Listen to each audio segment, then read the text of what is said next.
Jamie. Welcome to PREECAAAP. Sorry. UFC Fight Night Mexico. Brandon Moreno versus Brandon Royval. Guarantee Brandon's going to win. Anyway, that's stupid. That's a stupid joke. I'm sorry about that. But yeah, I've been looking. You know what's interesting? The heaviest weight on this card, I think, is 155. It's lightweight. No big boys, no heavies, no light heavies, no welters, no middleweights. I think, like I said, the heaviest weight on this card is 155 pounds. And you know why that is? Because this is at elevation, and the UFC doesn't want to have us watching sloppy heavyweights gas out in 3 minutes and just hug each other so they planned. That's why there's so many light people on this card, because it's at a high elevation, and they don't want to see gassed out fighters hugging, and that's what heavyweights do. You know that every time. So this one, what's going to play a big part, if you guys don't know, is going to be cardio. We have to figure out who has the shitty cardio, who's training at elevation. But by the way, Entram Gym, Lobo Gym, they're all at high elevation as well, just like this, where this event is in Mexico City. Same height, which is equal to that of like Colorado and, like elevation, team elevation. But anyway, I thought that was a pretty interesting thing going on here, that a couple different handicappers have mentioned regarding this card. But yeah, a lot of interesting. Some new faces I've never really followed up on, but we're gonna get into this a little bit and see what's going on. All right, so how'd you guys do last week? I didn't do so. I broke even. Yeah, my picks went 6-6. Betting, I lost a little bit, not too much, just a little in the red. Yeah, I just do DraftKings, and honestly, like, it's crazy. Like, I had a lot of picks go right, but it was such a weird. With DraftKings, it's totally different. So the optimum lineup had Val Woodburn on there, even though he lost, and all the underdogs lost except for Topuria. Yeah, he's the only underdog on the whole card. That's why Val Woodburn was a good play. You know what I mean? Yeah. Yeah, it was whatever. It is what it is in the past, but we're not going to get too deep in. I know our 3-leg parlay hit though. Yeah, so I mean, it's funny because I thought you would like tripled up on that. You know what I mean? No, to make sure you. I'm too nervous to triple up on that. I do a heavy unit though, but yeah, we had Amanda Lemos, Merab Dvalishvili, and Robert Whitaker as our 3-leg. But tell you what, Paulo Costa made it a fight. I was nervous, sweating. Henry Cejudo, he got injured, right? In that injured. The fight of the night was Amanda Lemos, Mackenzie Dern. Mackenzie Dern, I thought she was going to be out first round, but she survived, and then she fought like hell, man. I was like, wow, she's impressive. She's tough as nails. I love her, and she's beautiful too. Anyway, let's get into this card. Opening up the curtain jerker, we have Mohamed Naimov. What's he like? Tajikistan taking on Eric Silva, the Venezuelan. The Venezuelans coming in here off a loss to TJ Brown. Downtown TJ Brown submitted the dude with an arm triangle choke. You don't want to be on the other end of that. That's just because TJ Brown is not very impressive. I've lost a lot of money on that dude.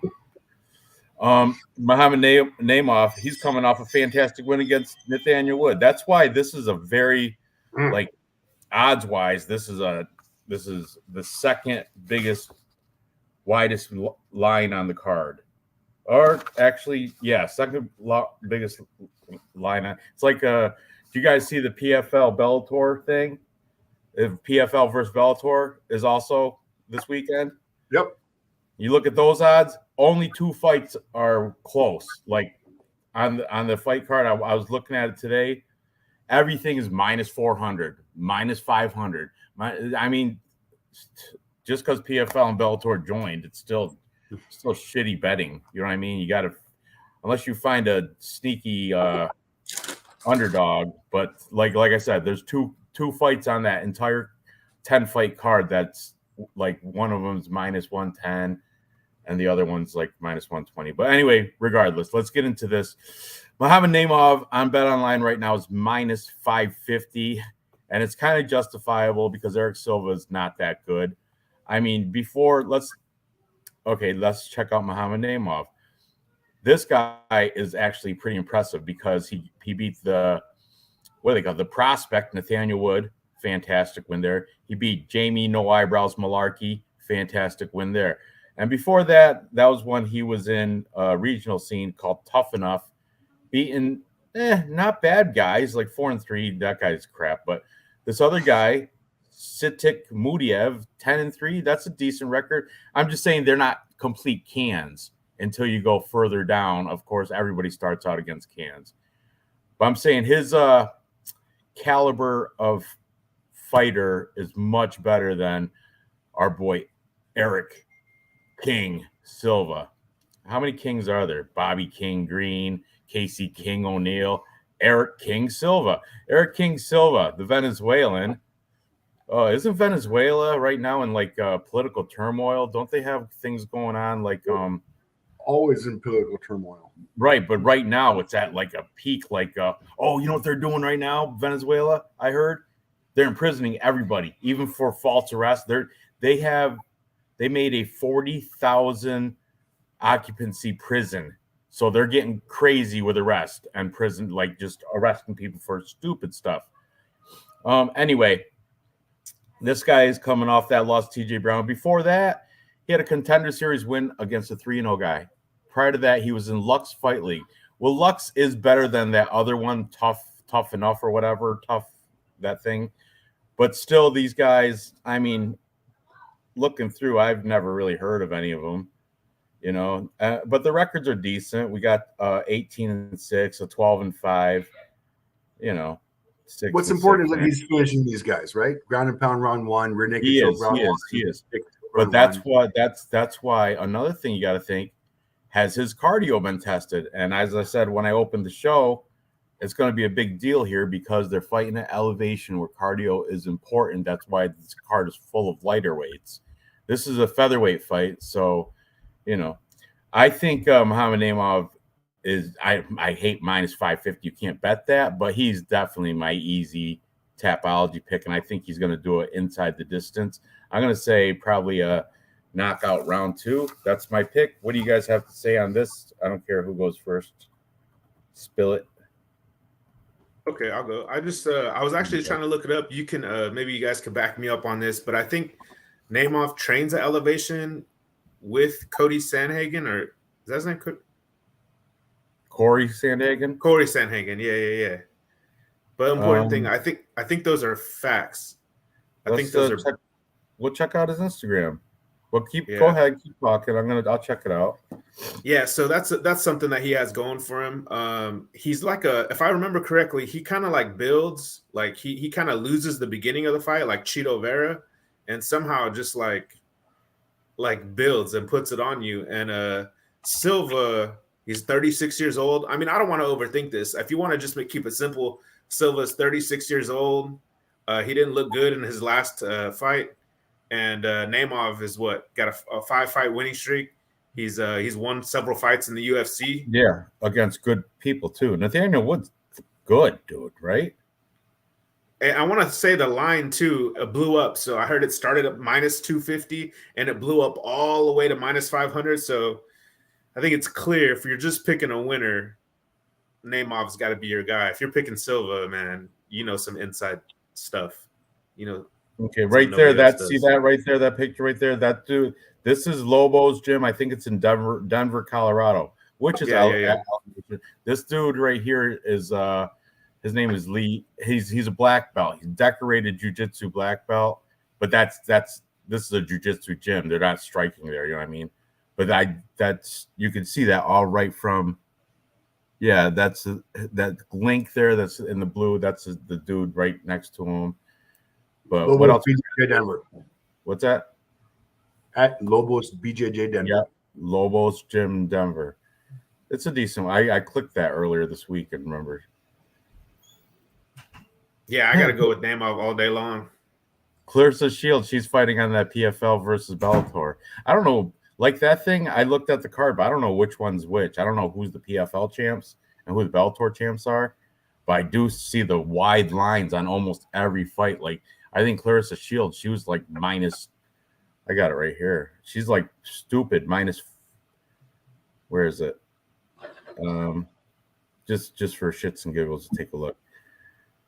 Clarissa Shields is a minus 450. Minus 450. Look at some of these odds on this stupid. Minus 1,800, minus 1,200, minus 500. Here's a good one. Henan Fiera, Ryan Bader. That one's a close one. Minus 129 for Fiera. Ryan Bader's plus 109. That's a close one. Then we got minus 400, minus 6, minus 4. Then Yoel Romero and Thiago Santos. Another good one. That's the only two close fights. Everybody else is real chalky. The main event is Clay Collard versus Adrian McKee. I mean, they're trying, but this Mexican UFC card is way better. Just saying. These are has-beens, like Impa Kasangane, and he's plus 300. Anyway, let's get back to this. Dave, I'm done. It's your turn. But if you can, just because everybody and their mom is picking Nemov, can you just give us like a prop, maybe the best prop to go with? Yeah, I mean, guys, this is minus 550. You're gonna be. We're all in on Nemov here. It's a dog or pass as far as I'm concerned, and I can't even pick the dog in this one. I'm a dog. Do not pick Eric Silva. No, I can't do it. So I mean, minus 550. The whole thing is that we go right back to here for a second. Nemov does finish. He finishes nobodies, right? Ground and pound. I mean, besides Nathaniel Wood, he's schooled malarkey. First round. He's got enough ground experience. I don't think he's going to be taken down. Man, it's not going to go to decision. I can give you that much. All right. TKO plus 160. There's your prop right there. There you go. Now let's see the face off. Is this on okay, MMA Junkie, good. I'm surprised no copyright flags last week. You know why? Because Dave wasn't on. Yeah, it happens. That's not fair. I'm just messing with you. Look at the cool hat though, huh? Muhammad Nemov. Great hat. That's a Tajikistan hat. That's fantastic. That's nice. I don't think I could pull it off. If I wore that out, I don't know. I get a lot of odd looks. You look like Zalgus a little bit. No offense, Ranj. I love you. Zalgus is the man. You know he's got like 7 wives. Okay, and here comes I'm jealous. Here comes look at selfie with the oh, so cringy. Here, keep it rolling. This is my dude. He's got to soak up every single minute of this. Like 30 something. He's gotta be up in age too. He is 36. He's just soak up every second. He's gonna enjoy the stage right here. Smell the scale, son. Oh yeah, flat brimmed, brand new hat. Yep. Oh, Nemo's got size too. Nemo's yeah, hands down. All right, we spent way too much time on a minus 550 fight. No, you know what? We did great. That prop, I'm gonna keep track. I think that's gonna hit plus 160. That was a nice one. Okay. I like the TKO. Moving on. Next, we have Victor Altamirano taking on Felipe Dos Santos. This one is kind of wide as well. Victor Altamirano is a plus 245 on Bet Online. Felipe Dos Santos. Felipe is a Felipe. There's no hyphen though. So I don't know. Felipe Dos Santos is minus 290. Heavy favorite. We got the Brazilian, the favorite, taking on the underdog Mexican home team, Victor Altamirano. Let's open it up, Dave. Who do you want to look at first? Oh, you know what? We're gonna be looking at a bunch of Mexicans tonight. Let's look at Felipe Dos Santos. Okay, Brazil. perfect. He is, I do believe they came in mob deep from what's that gym in Brazil. They came in like they got a bunch of shoot the box. Shoot the box. Diego Lima. I think they got like 3 fighters on this card, if I remember correctly. Just an interesting Those guys fact. fight wild and crazy. Felipe Dos Santos 7-1. A lot of hype on this guy too. He's coming off a loss, unanimous decision loss to Manel Kape. Manel Kape is, I think Manel Kape is phenomenal. I think if he's not top 15, he should be. Absolutely, I'm pretty sure he is. Otherwise, I would have picked him on the contender contest. Before that, he was an LFA guy. Hugo Paiva 5-0 took care of him. Unanimous decision, split decision against some Rafael Montoro. So I mean, nothing jumps out at me except for his last fight, which is a loss. But still, he went to the decision. And Manel Kape is known to finish people, and he couldn't get it done over homeboy here, Dos Santos. But now he's got taking on Victor Altamirano, who El Magnifico. This guy's also got a lot of shade because he's taking a loss to Tim Elliott, unanimous decision. So, and before that, though, look at he won his 2 not his debuts, but he won 2 fights in the UFC. Vinicius Salvador and Daniel Lacerda. Is that? Yeah, who was on this card later for a rematch. We'll get into that. So Daniel Lacerda actually, we'll get into that. I don't want to talk too much about him right now. He lost to Carlos Hernandez in his debut by split decision. So this guy, I mean, yeah, he lost to Tim Elliott by unanimous and Carlos Hernandez by split. But why is he plus 245? This might be a little bit of a. This might be a deal. I mean, I think he should be the underdog, but I don't. Plus, this is nice plus money on this guy. And his opponent here is not really proven. Felipe Dos Santos has yet to get a win in the UFC. I don't know, man. I'm kind of on the fence. I shouldn't have looked at the odds, but looking at the odds, I have to go Felipe Dos Santos on Tapology minus 290. But I don't know if it's really justified minus 290 on a one fight loser, on one UFC fight guy that lost. So I'm not pulling the trigger on anything here yet, but I'm going to hear what you guys have to say before I make my decision. So, my recollection this week is terrible as far as I believe this is true. I believe Felipe Dos Santos fought Hugo Paiva, who was undefeated at the time. He did. And he did. Okay, perfect. Okay, I remember that fight, and I was just, and I watch it, and sometimes they look alike. So when I started watching it, they looked alike to me, even though the guy had a weird haircut, and it makes it so I can really just pay attention to the fight and the skills. And sometimes I don't even know who won till the very end. And I don't know who was who. I'm watching 2 guys scrap. And that one I watched, it looks like Felipe Dos Santos is more comfortable on the ground. Like he wants to go to the ground. This is Felipe Dos Santos. So I seen him get reversed by Hugo Paiva. Look at that. That's beautiful. Both fist. He did. He went with both fist with that. That right there. That's Victor Altamirano right there, right? That's his signature. Awesome. And look, is that his signature pose with the fist out? It is. That's awesome. That's awesome. He's got a little size as well. He's got a little size right there. He's a little height. And I think he matches up well. Go back, Dave. Go back to the Dos Santos. The 2 fists. Go back a little bit. There you go. He runs up to the stage too. He's full of energy. But what's weird about so that's my take on Felipe Dos Santos. He didn't really like up blow yours and up yours too. Awesome. That's awesome.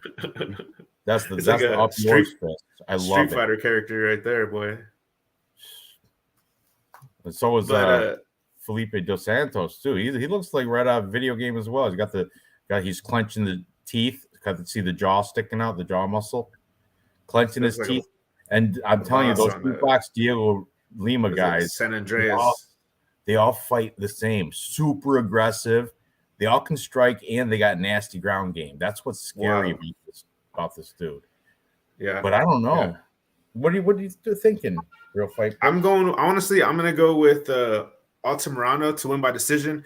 To me, he's at least won a fight in the UFC. At least he's won a fight in the UFC.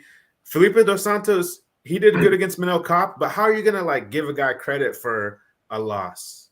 Because he didn't get knocked out. That's why He Manel lost. Kape's the finisher. He did lose, but I think Manel Kape would have destroyed Victor Altamirano. Manel Kape, his record is 18-6. So he's not like people talk about Manel Kape, and I guess maybe he's good enough to be in the top 15, but he's no Volk, he's no Poirier, he's not. He's sweaty feet, man. He's from Ryzen, the Japanese regional scene. Can I ask you guys a question? Yeah. Yes. Should he have been able to take Cap down? Who? Should he have been able to take Manel Kape down? He should have been able to take I don't think Victor Altamirano is a wrestler. I think he's got a little bit of ground game, but not much, and he couldn't even take fucking a striker down. If I'm not mistaken. Well, I think it is striker versus striker. Why would he take it down? Yeah, but here we go. Let's look over some stats real quick. And I realize it's only one fight for Felipe Dos Santos, but he's a huge favorite here. That's unjustified too. I think this is a dog spot. Strike rate 6.6 compared to 5. Strike absorbed 7.47. Granted, that was against Manel Kape. I get it. 3.99. So positive striking ratio for Victor, negative striking ratio for Felipe, on top of which Felipe has 2.1 takedown average per fight, has a decent takedown defense, shitty takedown accuracy, but I'm okay with it. Look at the experience in the UFC. And you're telling me he's going to be a plus 240 in Mexico? A Mexican in Mexico. I like what you're saying, Dave. I like what you're saying. Let's do it. Are you fucking kidding me? All in on the dog. Let's go all in on Altamirano. I'm ready to pull. I'm looking at fucking Altamirano. Look at this fucking prop I've got here. Altamirano plus 350 over 1.5 rounds. It's going to go over 1.5 rounds. I got Victor all day long. That is not. Oh, that's juiced. That plus 350 is juice, and that's something. It's okay. He's got to win and go over 1.5. This is going to go over 1.5 rounds unless Victor goes fucking crazy here. Well, you got to remember, Dave, altitude. You guys are going to be hearing this. You guys are going to be hearing this a lot from me tonight. Mexican and Mexicans. This is a Mexican, and he's going to get this done. But he's not a can. He's just Mexican. They're launching the PI. He is hyped for this fight. You saw him on the scales. You saw him at the weigh-in face-off. The guy said he's got way more UFC experience than this other guy. There is no way I'm putting minus 300 on Felipe Dos Santos in any way, shape, or form. All in on Victor, man. All in. I like it. I'm taking Mexican. What a coincidence. Awesome. We're all on that big plus money. All right. Moving on. Now we have the Mexican favorite in Luis Rodriguez taking on Ukraine's Denis Bandar.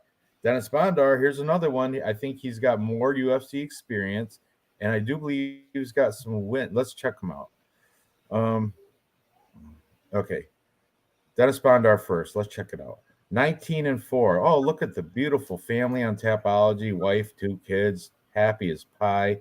His one kid looks a little bit like Ian Gary. But anyway, the older kid. Yeah. There. Okay, yeah. So he's coming off a loss to Carlos Hernandez and a loss to Malcolm Gordon. Verbal submission. Oh, he hurt his arm though, so that's not real. You know what I mean? The Carlos Hernandez technical decision. All right. Before that, he does not have any wins in the UFC. Okay, so this guy is kind of like a fraud. Let's look at the competition. I didn't really search into this guy, but he beat this guy in 2019, who was 7-1. When Jack is in round 2. That's the best record. That's the best record I can find. That's how you say Jacques is Jackie's. And Jackies? then you speak French. Jack- Cohen Is he Jackies. That's what you He's said. Brazilian. Cohen Jackies. Huh? It's kind of disappointing a Oh, little bit. is the J sound like a Y in Portuguese? Yakis. Hackies? Cohen Yaks. Jacks? All They right. got him in the arm triangle, which is crazy. But Regardless. anyway, look at all these other guys. V's, there's V's and O's, but they're all 18 WWF. and 12, 0 and 2, 3 and 1, 4 and 3, 12 and 10, Cans. 3 and 3. Bondar is crushing cans. Okay, that's obvious. Malcolm Gordon, Malcolm Gordon's a Canadian black belt, by the way, if you didn't know. Not many. So I don't know, but in Canada, I was going to say in Canada, it's easier to get a black belt. I think. No offense to you, Dave. Depends on go to that Titan gym right in Vancouver, and you can get a black belt in 2 years. Okay, there are lots of American gyms where you can get a black belt. Trust me. I'm sure. You just have to sign up and put in some classes. If you want a real black belt, go to one that has any Gracie name associated with it. I think Eddie Bravo was pretty good. The Mexican. Okay. Anyway, then Bondar lost a technical decision to Carlos Fernandez. I think is technical is where it stops early and then they make a decision, right? Because of some like a nut punch or eye gouge or something. Isn't that how that works? Technical decisions, like it stops early, and that's I don't like I can't remember that fight.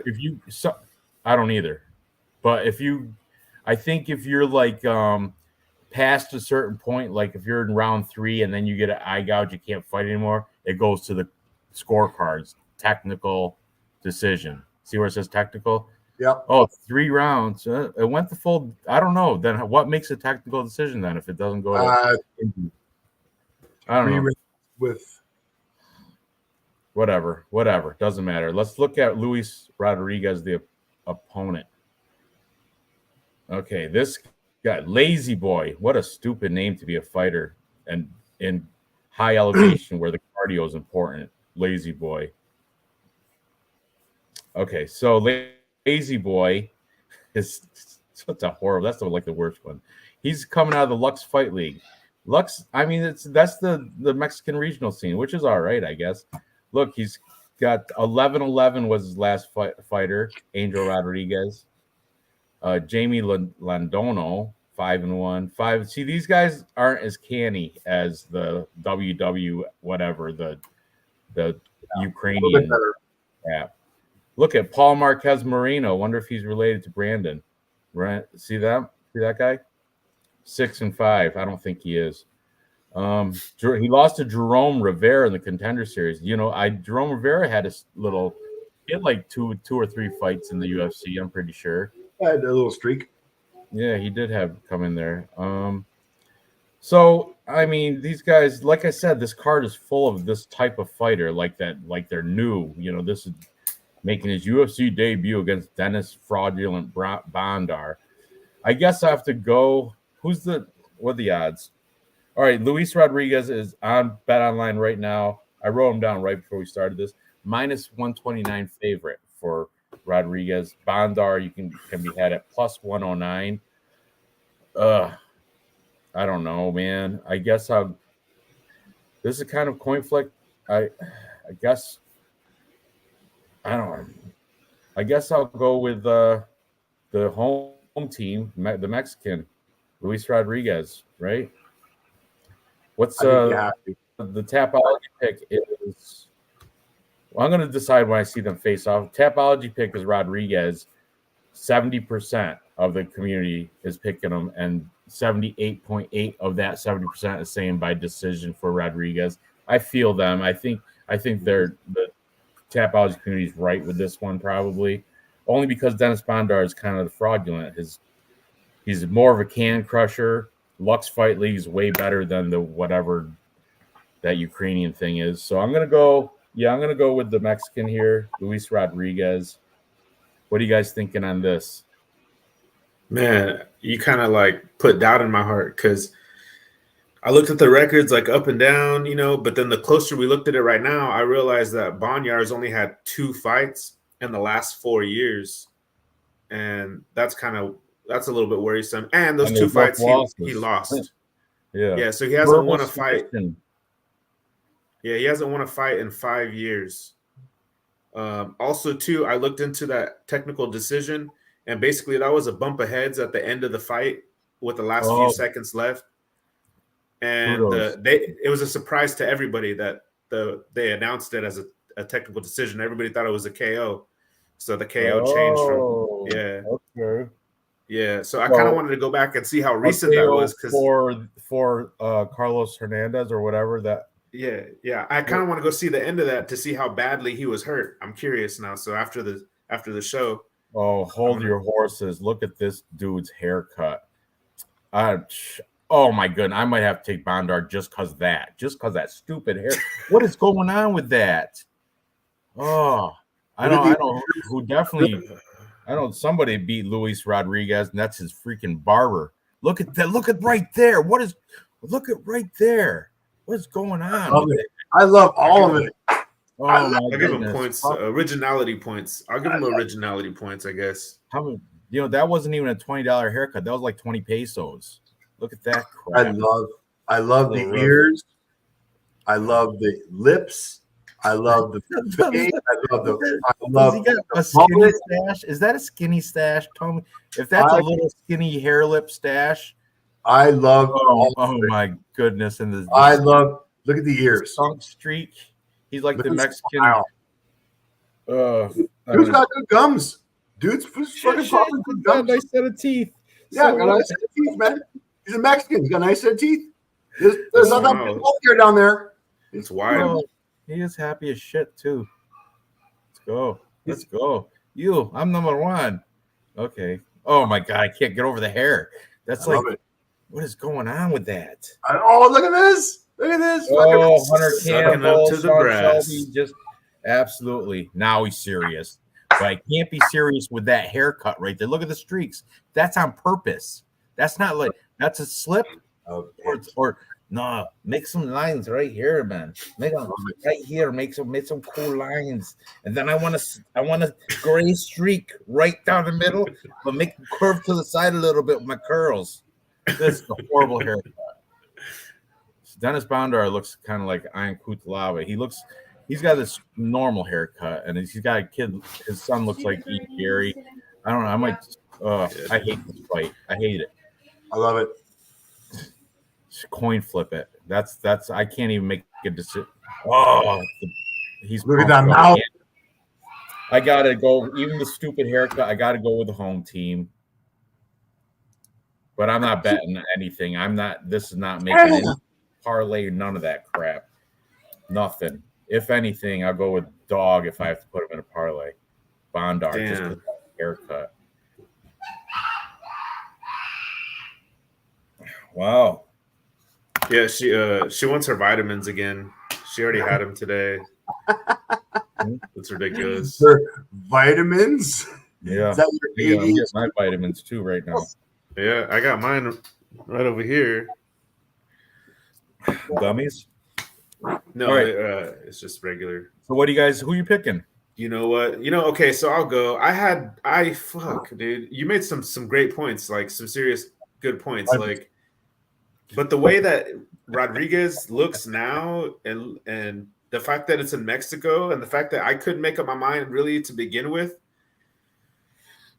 man, I have in Topology, I picked Boneyard. And the other one is that was a freak accident with Malcolm Gordon. It was kind of a freak accident, not a freak accident. It was just kind of weird. It was like, you could say it was like the same thing that happened with Brian Ortega and Yair Rodriguez the first time. So this guy's had really bad luck. And I need to go rewatch that. That's our chap, that thing right there with Lupia right there. Real fight pick. That's what he's talking about. Daughter can't poop. Come on, Dave. Get with it. Sorry. Personal I'm sorry. I apologize. There's only, you know what? Do it through the Tapology page because there's only like 50 Luis Rodriguez's and half of them play baseball. Come on. Yeah, people think women have heart to hearts. It's our chat. There you hit the camera, Dave. So Yeah, they're there. I'm there. All right. I haven't wanted to it's change my mind. available. They blocked it because of the stupid haircut. You know what? I think he has one. His name's Lazy Boy, right? He has one. Yeah, look up Lazy Boy. That's how you do it.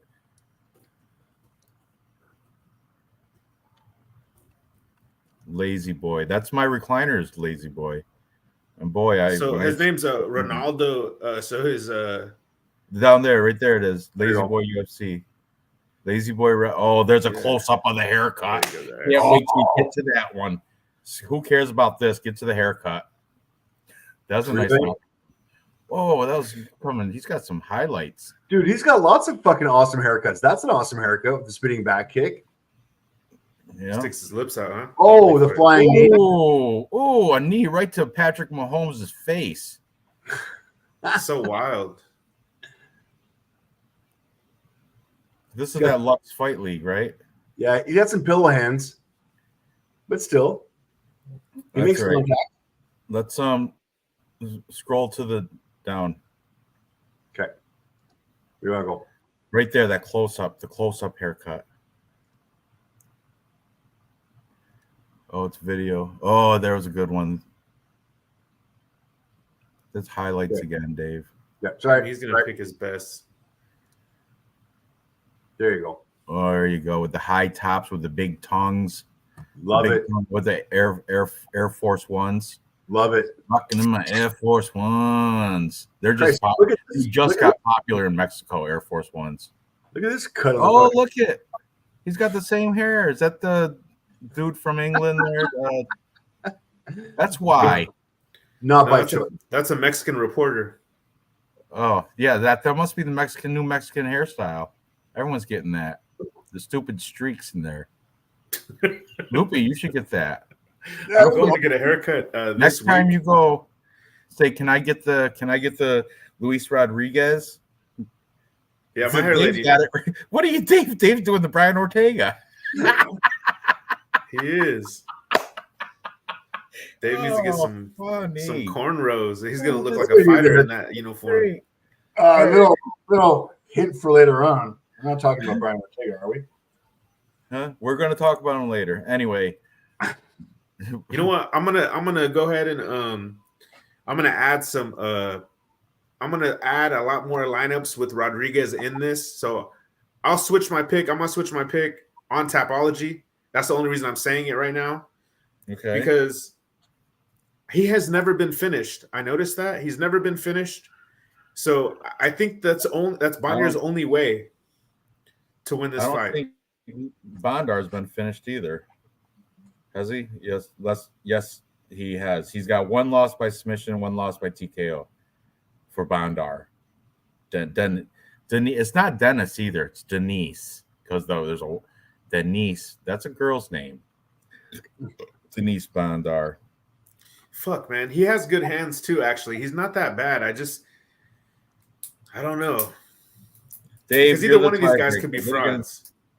Dave, what are you thinking? This is the one time I'm kind of like a little bit skeptical on taking the Mexican. I love watching the face-offs. I love watching that. I get it. I'll go back to the stats real quick. We've only got one fight for Ronaldo Rodriguez. So it's a full 15-minute fight. Bondar is going to have the reach advantage as well. Man, better striking, 4.89, but negative striking ratio with 6.42 absorbed. Ronaldo, same way, 1.27 versus 3.20, so negative striking ratio. Not as busy. On the ground, kind of a wash. 2 and 2, or 2 and 2.75. Mind you, I like Ronaldo's 100% takedown defense. He did have that submission, which I do like as well. Man, it's a coin flip again. I'm kind of leaning towards Bondar, but with the Mexicans, and after seeing UFC 289, the one that I went to, and every single Canadian won, won. It was but insane. then you go to the one in Toronto, and every single Canadian male lost. Exactly. And you know what? That was a shitty fucking card from the UFC. I get it. They're opening the PI in Mexico. Yeah. I'm gonna fucking beat this horse all night long. You gotta I think lean the towards PI in Mexico. Mexico is going to have a sign on the door that says no heavyweights allowed. Yeah, well, you know what? There's not that many besides Cain Velasquez, who's in fucking jail right now. He's Actually, out now, I think. never mind. He's out. He's out. I'm sorry. He's out. Well, Tito Ortiz was Mexican and American. But anyway, whatever. Stop talking about the past. We're talking about the now. And the now is take Luis Rodriguez by decision. Dave, you want to go Bondar? No, I'm going to go Rodriguez just for the hometown crowd. But unfortunately, he is not making a parlay for me tonight. Yeah, I wouldn't either. I'm not going to. You don't have to bet every. I'm a degenerate. That's why I bet every fight. But please don't follow my lead. Hey, let's move on. Moving on, we have now the the heaviest weights on the card. We got lightweights here. We got the one-trick pony, Claudio Puelles. What's he? Peruvian, right? Like the Peruvian flake. Claudio Puelles. He's like he's an announcer, I think, for Peru, UFC Peru or whatever. But he's also a Peruvian Ryan Hall. He does the jump into my guard, please. He does that crap. He sucks standing up. He sucks striking. He sucks wrestling. He sucks with takedowns, but he's really good at jiu-jitsu once you get to the ground. That's why he invites you down. He's like jumps on his back and opens his guard up. Come on. But it's so stupid. I hate that style now. But Frasiam, he's kind of he's a striker, but he's like technical. He's very plotting. He doesn't throw a lot of volume. He's very cautious of where he throws his strikes. He's out of France, so right now the fans will probably be going with the Peruvian because he's South American, and I think in Peru they speak Spanish, I believe. The French fighter Frasiam is the favorite because he's way better on the feet. Outclasses Claudio Puelles, definitely on the feet. And wrestling too. The only thing he lacks, like Claudio Puelles will be better at actual submissions, but Frasiam his takedown defense is very good. And then you look at where they're training out of. Claudio Puelles, he's at the Pitbull Martial Arts Center, where Frasiam Killcliff, one of my favorite facilities down in Florida. So I have to go with Frasiam just because he has more ways to get it done. Whereas in Claudio Puelles, the Prince of Peru, he's pretty much just all he's got. I mean, I think I might bet like Puelles by submission because that's pretty much his only route to victory. But my pick on Tapology will be Frasiam and decision because, like I said, he doesn't throw a lot of volume, but he does make more technical, accurate strikes. And Claudio Puelles, he sucks at striking. Claudio Puelles ought to fight someone like oh, look, he beat Jordan Levitt. That good on him there. That's same style. Look at people that he beat. Knee bar, unanimous decision against Levitt. Sorry. I'll catch up. Here I am. He lost against Dan Hooker. Yeah, but Dan Hooker's not bad, you know. I mean, he beat Clay Guida. That's yeah, but Clay Guida is just a caveman, you know. He's got that raw, you know. What is it? Clay Guida's like 40 now, isn't he? Hey, listen, the only thing that I can really see here is that Clay Guida, knee bar, Chris Macher, knee bar, Felipe Silva, knee bar, in exhibition, Paulo Sabore, knee bar. That's not something you see very often, and hopefully Faraz is going to be ready for it. And I think he has a takedown defense to be able to stop it, but that knee bar is always scary. Right, but think of like at what is it, Killcliff? They have Henry Hooft was a striking coach, fantastic striking coach, and then they got that Greg Jones, who is fantastic wrestling coach, and that's why Frasiam's takedown defense is very good. We'll check the stats. Yes, see Henry that right Hooft, there? Greg good. Jones, Henry Hooft. So he's definitely got the better. Who's He does have the legend in the gym as well, GM3. absolutely. In GM3, he'll throw you in a guillotine everywhere. I don't know, leg locks. That's it. He's like a Ryan Hall, like the Peruvian Ryan Hall, which I know you love Ryan Hall, but he's like I don't know. I'm beta. Pitbull Martial Arts Center in Lima, Peru. Look at he's got the owner, and then there's nobody. Nobody's. Then nobody's. I just looked at it. It's bad. And he's not even at the top of it. Like the top of the list, they put their best fighters at the top of their page, and Claudio Puelles is down midway. Yeah, there's a couple. I mean, there's a 9-0 guy, a 9-2 guy. There is also a Chuck Norris. Oh, Alessandro Costa. Who's this? Kevin El Gallo Negro. What the hell's it? Something black something. Anyway, whatever. Doesn't matter. I'm on the side of Farasiam. I think he's going to get it done. He's got more opportunities to win, so easy pick for me. But I will, you know what? I will take a flyer. I'll take a scratch-off ticket on Puelles by sub. I'm sure that's definitely plus money. And I think on Bet Online, you can do Puelles by sub decision, no bet, meaning if it goes decision, they're just going to refund your money. But if Puelles wins by submission, you'll get it. And that's the best odds. That's the best prop option you're gonna get for Puelles is plus 350. By decision, he's plus 650, and by TKO, he's plus 1400. So that's the only one you're gonna get is plus 350. Yeah, let me see. Having said that, Farasiam plus 180, by decision plus 220. As far as the bookies go, fight to go the distance is a no. So then they think this is going to stop within distance. To stop within distance, you gotta lean Farasiam. And if you're going to be going that way, for us, if he's going to finish this fight, hang on a second. We're going to give you some props here. If he's going to finish this fight, it's going to be by choke, which is not going to happen. So it's going to be a Faraz by decision, which is the way I see it. Unfortunately, your best prop I'm going to be able to give you on Bet365 is going to be plus 180 for Farasiam by decision. If not, the money line, good call, minus 210. I'm okay with it. It's interesting. They have all these method of victory on Bet Online.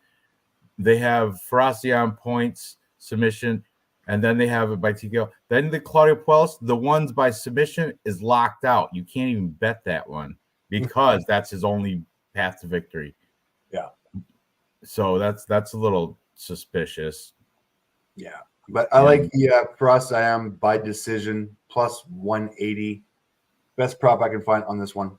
I don't think he's going to be able to finish him. I think Puelles is going to be able to hold himself on the ground. If he does get knocked down, he'll be able to tie him up somehow, just be able to survive. But yeah. Real fight picks. Watch him face off. Hey, you know what? If you know who has good wrestling is Jamie Malarkey, and Farasiam was able to hold off Jamie Malarkey and win a unanimous decision.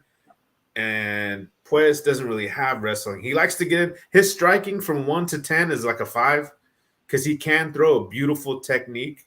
Like he can throw a nice kick to the head, but he can't really follow up with it because he's not like fluid with striking. But he has good technique. He's just not fluid with it.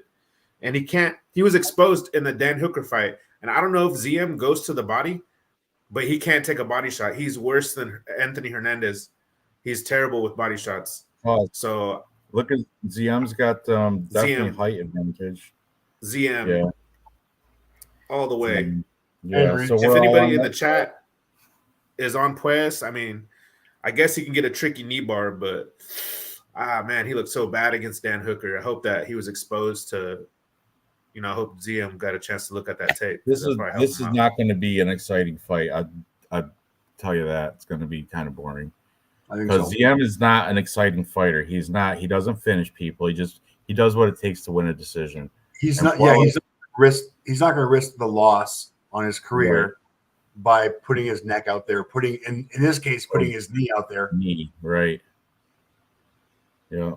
So I think he got the farther reach too. So he's gonna probably just stay on the outside and strike him, outstrike him, and Puelles gonna do the butt scoop, come to my guard, and ZM's gonna get up. I'm too smart for that. All right. moving on. Next, we have another wide line. This is a rematch between Edgar Chairez minus 515 and Daniel Lacerda, or aka Daniel Da Silva, right? Plus 390. I don't know what's going on with his last name. Keeps changing. Was Da Silva, Lacerda. I don't know what's going on there. But anyway, the first fight, I remember it, and I had money on Chairez. And It's bullshit, huh? When that happens. And he submitted Lacerda, but according to Chris Tione, he submitted him. According to me, according to everybody in that watch, but Lacerda didn't get knocked out.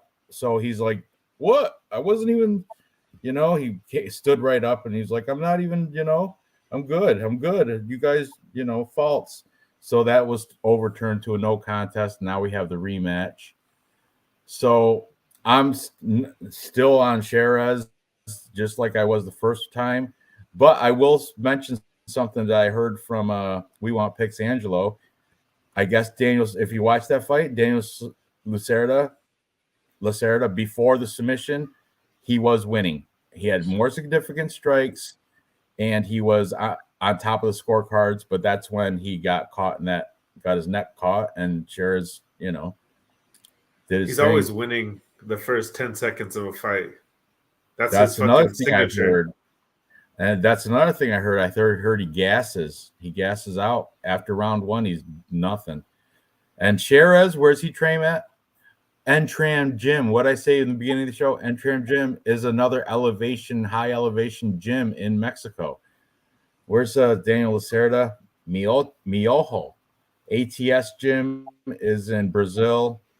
I don't know who they got there. Oh, Alex Cowboy Oliveira. That's about it. Everybody else I've never heard of. So anyway, I'm on this. Nothing changing for me. I'm still on Chairez, just like I was the first time. Chairez had a good fight against that Tatsuo Taira, where everybody thought he was going to get wiped up, and he actually held his own. You guys choked out in the third triangle, right? I believe so. Or no, he went to this unanimous decision. He didn't get choked out at all. Went to decision with Tatsuo Taira, who chokes out everyone. He lost in unanimous decision. Wow. So I mean that was his debut, UFC debut against a killer. Yeah. So let's see. Yeah, right there it is. Lost unanimous decision. Before that, who's that? Vesqua? I don't know. I don't know the other people on because it's the regional scene. Fury, UWC, Clayton Carpenter. That was a contender series. But look at all the red in Daniel Lacerda. But you can have an argument. CJ Vergara, he moved on to better things. Victor Altamirano, we're all on him to win tomorrow. So, Francisco Figueiredo, he is by knee bar too. He's the lesser of the Figueiredos, but still, right? Jeff Molina, that's Dave's favorite fighter. And so, I guess you can have an argument that, Daniel Sayers just been given some tough matchups. That's what I don't know. I mean, I'm not completely confident, but I am definitely on the side of, and I can't bet minus 515. That's ridiculous. If anything, I'll take a flyer plus 390 on Daniel Miojo. What do you guys got to say about this fight? Real fight picks? Man, Lacerda, if you guys are not a casual and you've been watching Lacerda fight his last couple of fights, you know that he's a sprinter and he can't control that. It's just who he is. It's in his blood. Maybe a sports psychologist could help him out, but I doubt he's changed that about himself. And this is going to be in Mexico City. Mom Jeans with the glasses. I think she's cute in a weird Mom Jean type of way. Right there, that girl right there. That tells me you haven't been able to pull off white jeans since the 90s, though. They're not white, dude. They're blue jeans. They're white. Hey, I'll say this. Not the guy. He's the most entertaining loser in the UFC. That's why I can remember. That's why he's still not cut. Dana, I appreciate you not cutting me after 4 losses. Yeah. We're gonna do Charez Lacerda 3 after this one. Oh, It'd be crazy if he did win. look at they both got their country headbands on. Isn't that great? I Chara's gotta got go with the- Charez. And he looks Yeah. good too, man. Look at him. He looks better than last time. He does. I gotta go with Charez here. I I think think he's got Lacerda's gonna fresh- gas out. That looks like a I'm gonna fresh say in tattoo 35 on it. seconds. I'm gonna put my stopwatch on. 35 Oh. seconds. I like that little fuzzy beard there Lacerda's got going on. And he's always got the size too. He's a 15-second fighter. Is Lacerda Shootbox Diego Lima or ATS team? That's right, ATS team. So yeah, I'm gonna go with it's just like you. Puro Chicali. What's that mean? Pure. Oh, man, are you asking Dave? I hope you're asking Dave. No. Puro, that means pure, right? Chicali. I don't know what that is. I don't know. Chicali? Chicali. Puro Chicali. Chicali. I don't know. Oh, Chicali. can't It's get like a over that. slang. Can't get I'm over that sorry. Luis Rodriguez haircut. That's just crazy. Can't get over it. Nah, Daniel so Lacerda. Dave didn't go. What do you think, Dave? I'm waiting for your opinion. Oh man, don't ask tonight. I'm a fucking Mexican all night long. And don't overthink it, huh?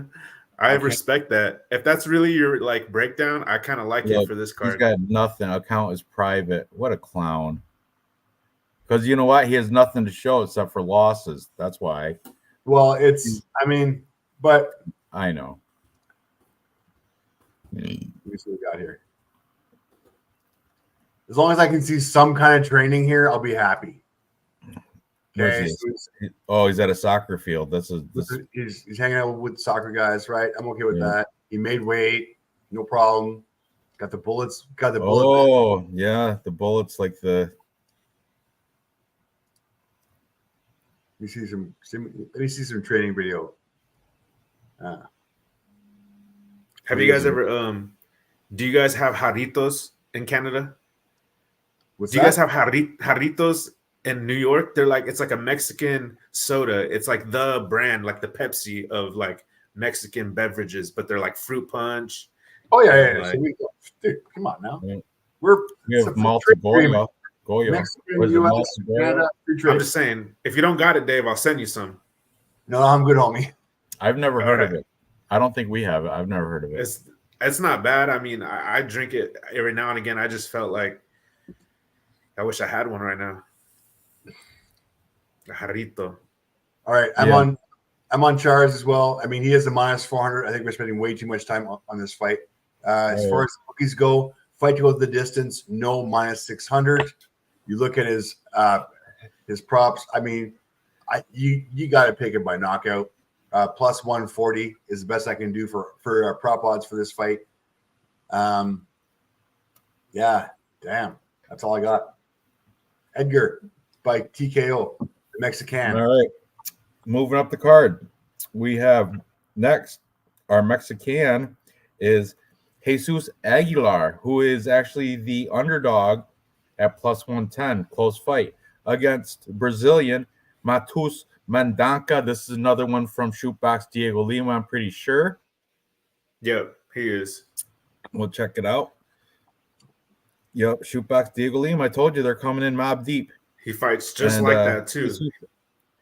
They all got that same aggressive It's wild. style, you know, that come at you like Crazy. forward pressure style. That's just how they're trained, which is, I love it. I think it's awesome. It's awesome. They're very dangerous fighters out of that Shootbox Diego Lima. I wouldn't want to, you know, as soon as I see that, I'm like, shit. Mhm. All right. I don't pick tonight. What's that? This might be the only Mexican I don't pick tonight. Okay. Well, we're gonna feel find that. out. I dig it. Check out Jesus Aguilar. 9-2. He's coming off a win with Shannon Ross. Shannon Ross sucks. I'll tell you right now. Shannon Ross does not belong in UFC. I'm glad he's not here. Ooh, another loss by to Tatsuo Taira. This is by triangle armbar, round 1. I do remember that. That was, I think, Tatsuo Taira's his first fight in the UFC, I do believe. Anyway, before that, he was in Contender Series where he beat an 11-1 guy. That's pretty good. And before that, Combate Global. And look, is that Edgar Chairez? Is that the same Edgar Chairez we just covered? Oh. And it is. So this dude beat Edgar Chairez. Jesus Aguilar beat Edgar Chairez. That's back in 2020. Guillotine choke. I mean, it was like 4 years ago, or 3 years ago, 3.5 years ago. He went 5 rounds, meaning his cardio's intact. It was UWC Supremacy, which is in Mexico. So Tijuana, actually, Baja California, Mexico. What is up with that? Is that Baja California? Is that Mexico or California or both? So Baja's real fight pick. California. You live out there. Well, yeah. Like there's like Calexico and Mexicali. Like if whatever, I always remembered it because I'm from California and I wondered that too, living in the state at one point. And I just, if it has like Cali and Baja California, Mexico. Yeah, so Baja California, Mexico. California came first. It's in California. Calexico, California. Mexicali, Mexico. Baja is just a statement for a desert, for fuck's sakes. Yeah, so it's Baja stretches from California to the Mexico. Yeah, to Mexico. So.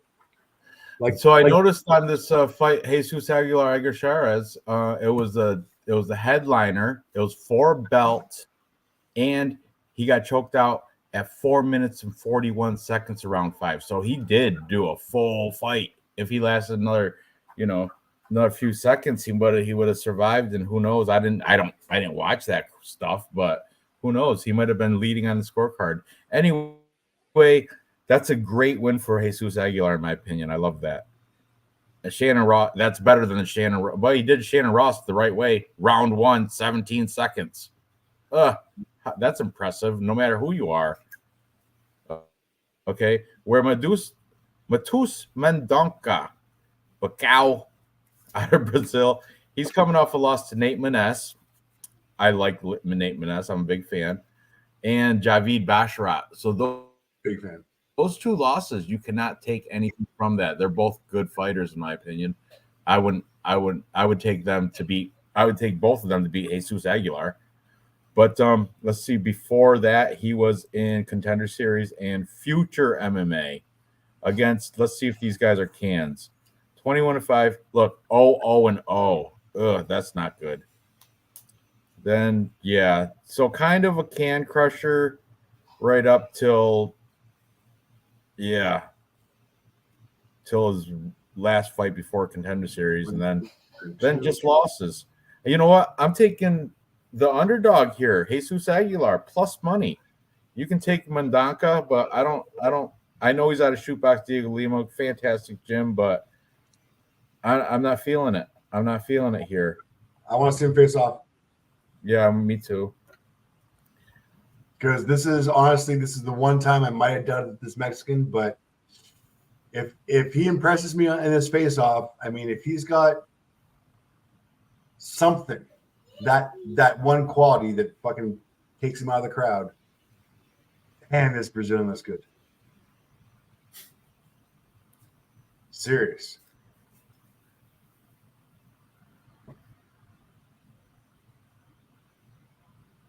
You really like those mom jeans? I do. Like out of all this stage right here, you're picking the mom jeans. If I had to choose out of all those 3 girls in the shot right there, I would take mom jeans. That's my here's our Mexican. Hyped. Fighting at home. Yes, Jesus. I mean, he's named after our Lord and Savior. He's shorter. Yes. He has the breach stitch advantage.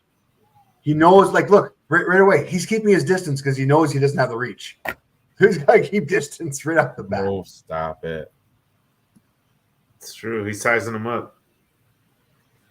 There's lots of love by the Brazilian. I don't like that. I hate the love before the fight.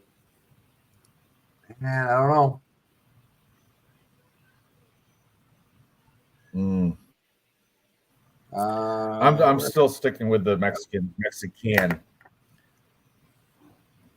I'm sticking Mexican. All right, so we got quick look at the stats before you give your pick here. Height 5'6", 5'4", reach 62 to 71. A little scary. Age 96 to 99, not much of a difference. Strike lane per minute 1.69 versus 2. Strike absorbed 1.03 versus 6.25. Ouch. When you talk about negative striking ratio, that is a negative striking ratio. On the ground, Jesus, 2.72 versus 1.47. Accuracy, 37% versus 14. Takedown defense. Submissions, 1.8. Oh, my goodness. I'm leaning toward Jesus now. 3 fights in the bank. Damn. What do you think? Man, so this was kind of like a back and forth for me. So this MMA math is kind of weird because like Charez lasted longer against Tatsuro. I got them mixed up. So Tatsuro beat Charez by decision, but Jesus lost in the first round to triangle choke to Taira and Tatsuro. And what does that say? That Jesus may be fraud but not what it is he's a wrestler, and that played right into Tyra's game, and it kind of works that way for Mendonça because he's more of a jiu-jitsu guy, and Tyra Aguilar likes to finish by submission.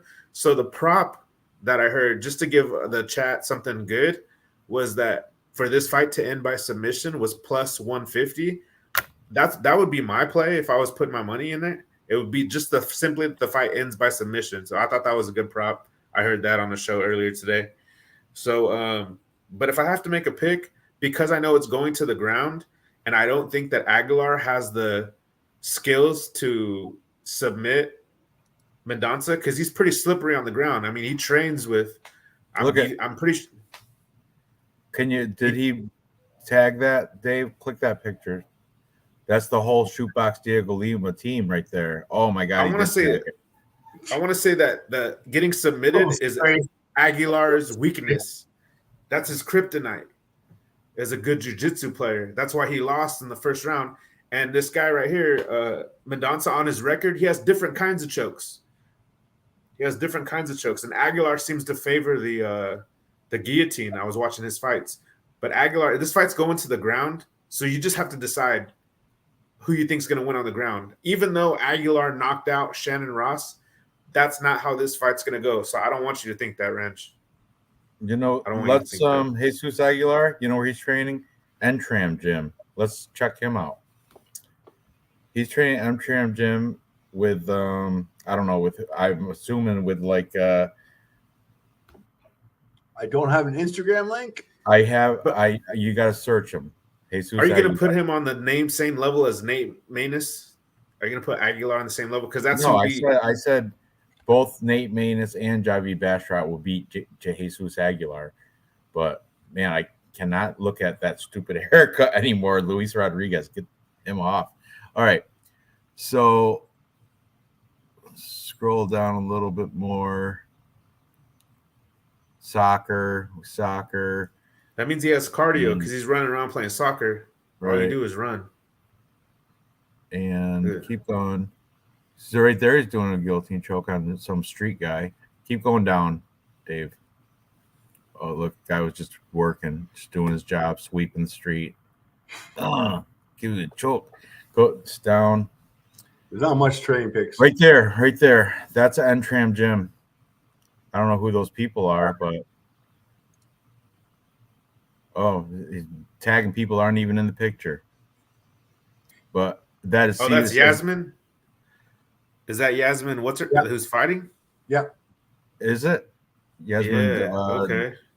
Uruguay or whatever. Yeah. Interesting. Sweet. So they're coming in. They're bringing an entourage. This is Brandon Moreno's out of Entram, isn't he still? Mm-hmm. Last I knew. Shit. Those look good. I'm starving. Here you go, Ranj. Yeah. All right. So what's your guys' picks? You guys taking Mendanka?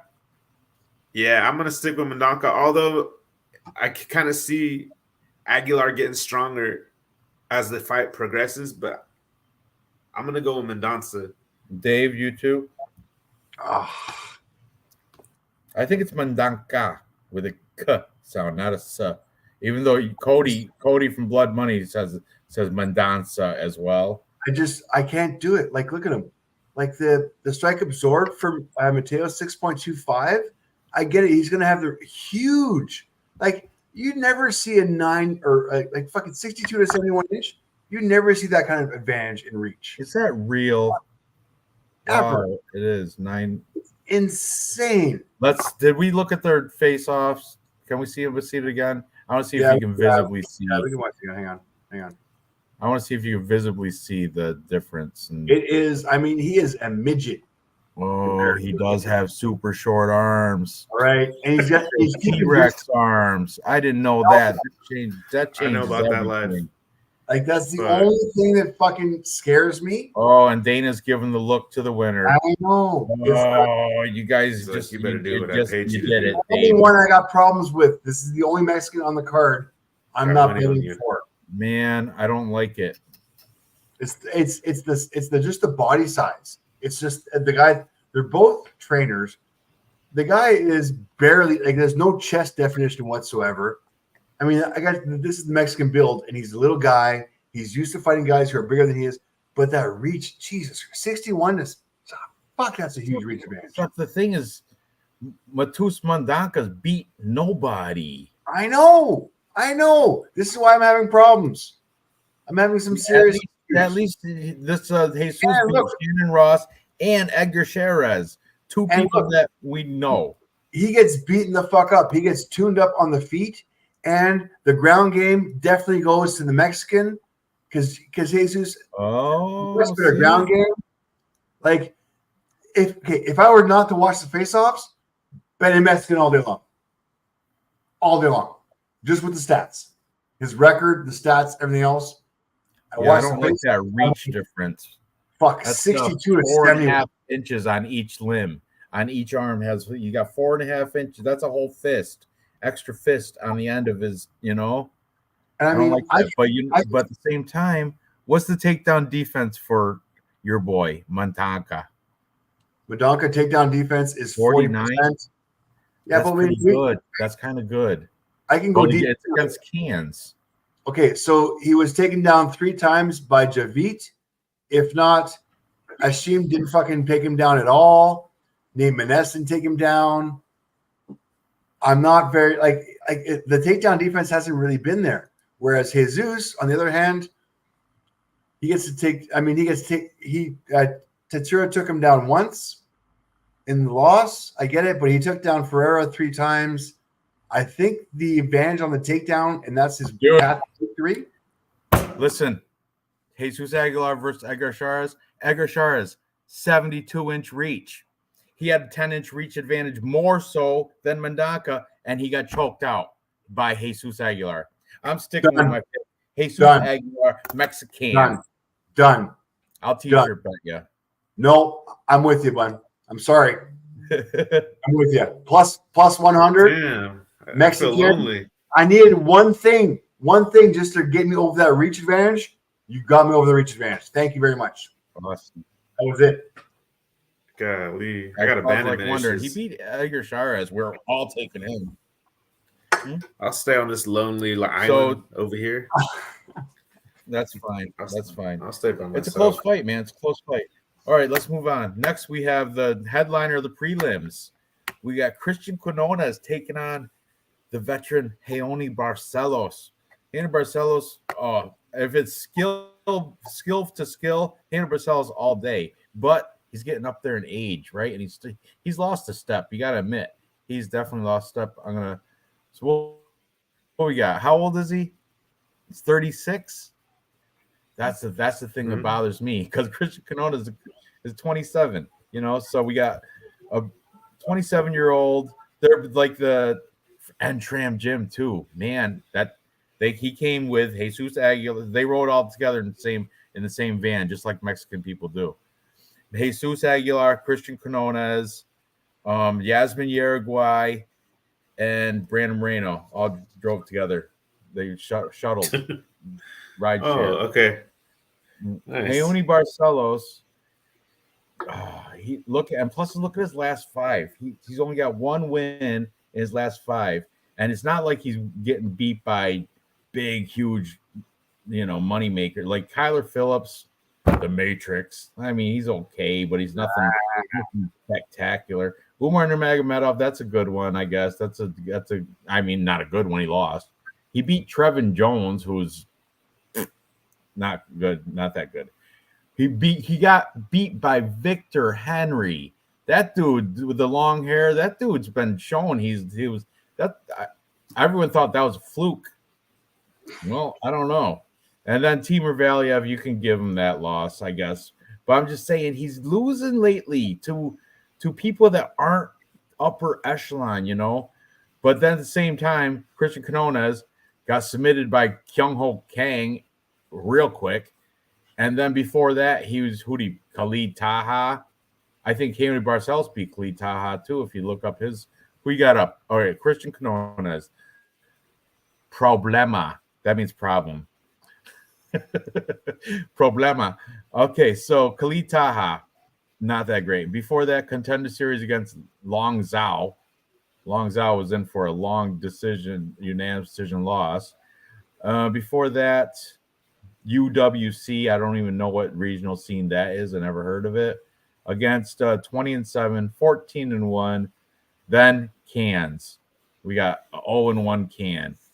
He got beat by 8-2 guy. Oh, I'm not liking the looks of this. Yeah, I think I have to take Barcelos, but I don't like the 9-year age difference. Barcelos.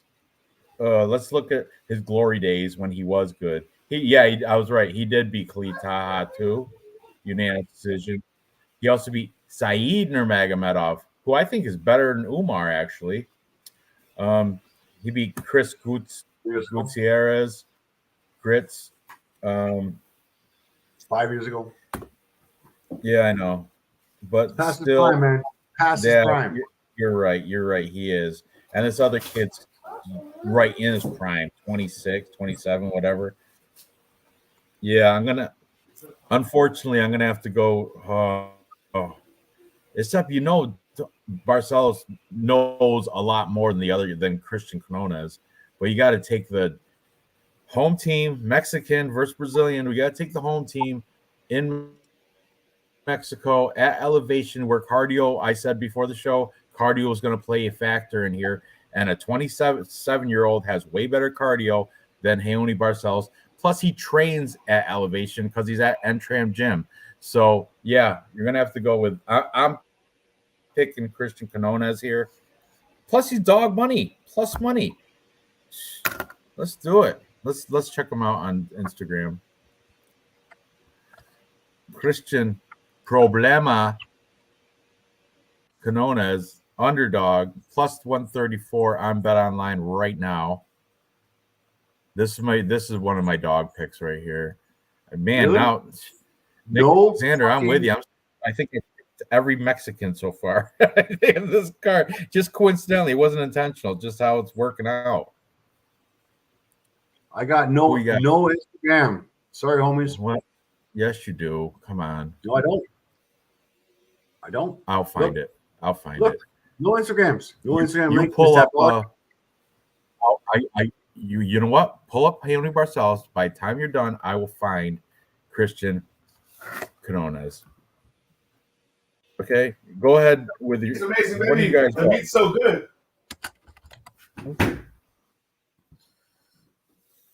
That's what she said.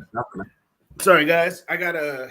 Oh, here we go. Show you. I got tacos for Mexican UFC. Mexico. Except for Jesus Aguilar. Sorry, my guy. Problemo. Okay, Anyways, I think we're all on Jesse. What the fuck are we here? I'm on the wrong fight. Christian Quinones and Raoni Barcelos. Man, Christian's at plus 150. Yeah. Ah, I like him by knockout too at plus 300. I think you're right, Dave. I don't think he has a Christian Quinones doesn't seem to have a No, Instagram I like him by page. knockout. I'm my prop pick Christian Quinones by KO plus 300. As far as the bookies go, bookies fight to go the distance. No minus 210. Bookies are not looking for this fight to go the distance. I'm going to go heavy on Christian Quinones. Once again, the Mexican plus 300. I like him. Yeah, but you know what? Barcelos is durable. Aside from Umar Nurmagomedov, everybody else just takes him to decision. All right, fine. Plus 150. I'm so happy. I'm just going to take Quinones on the money line. He's already Yep. plus money's Plus underdog. 150. So Nothing wrong with that. Don't get greedy. you're Don't right. get greedy. And No I was need to prop out already a plus money fighter. Why prop it? I got So- Barcelos, guys. I just want to put that out there. I don't There know if you guys. go. Good. I like the contrarian and Barcelos is a favorite for a reason. He's better. He's more skilled. I'm just saying that 9-year age difference. Dave's right. He's past his prime. His prime years are behind him. And Quinones, But he won the fight in that group of 4 fights. His past 5 losses, or his past 5 fights, those 4 losses. You know, maybe he shouldn't have lost those, but he won the one he was supposed to win against Trevin Jones. And this is the same kind of deal. Even though he's the older fighter, this kind of reminds me, I don't know who the opponent was, but of Michael Johnson. I was against Michael Johnson. I was on the other guy. I can't even think of who it was. And I was just against him because of his age. But not in this case. I feel like he's the better fighter. I know. And you know what, Michael? That was that hyped guy, the undefeated guy, Azat Maxim or something like that, right? Wasn't it? And I was on Quinones. Last time, and he lost. He looked terrible. I remember who it was too. I was on Quinones. He tricked me. Who was that? I'm gonna look. It was Ken Yo Kang. And it was fast, right? Was it a first period submission? But if can Barcelos submit you? Like if you're gonna get submitted by Kung Ho Kane, you could get submitted by Barcelos. Oh, and he's even wearing the blanket. What is He that? needs to put a hole in it. You gotta love the tats, though. He does. I like the neck yeah. one. The neck tat is pretty rad. So it was like a bird. It's like a rock. Tall It's guy. like a robin. Big Man. tall, yeah. Very fit. So many Mexicans I'm taking. Oh yeah, they're ready. Me too. Yeah, home crowd. Look, Barcelos he's been, he's a veteran. He's got his own fan base too. Look Yeah, at Barcelos Mom looks Jean. super old right there, though. Did you see that? Mom Jean was on shoe duty. Yeah, Okay, she's Barcelos good as looked hell. like he should be retired right there. Quinones has some hands. He's got like some lasers, but I'm hoping Barcelos can like wrestle him. That's what I'm hoping for. But he looks so old right now. Shit. I'm gonna stick with Barcelos. Yeah, I so don't have- you're on Barcelos, and Dave, being you are on the Mexican at plus money, the 27-year-old Mexican to beat the 36-year-old Brazilian. I like it. That's really if it feels prime Barcelos back when he was 27, I'd be on it all day, But because he's 36, Quinones is 27 in Mexico with this crowd support at plus money. Yeah, I'm there. All right, let's move on to the curtain jerker, the main card. We're getting into the main card now, guys. We've got Chris Duncan, Sweden, I think, taking on the Mexican home team, Manuel Torres. Manuel Torres is a decent favorite according to Beta. What's that? He's from Scotland. That's why I'm Scotland, Sweden. I know. Okay, Scotland. My bad. So he's from the Great Britain, Scotland, with the land of kilts, right? So Chris Duncan, 11-1.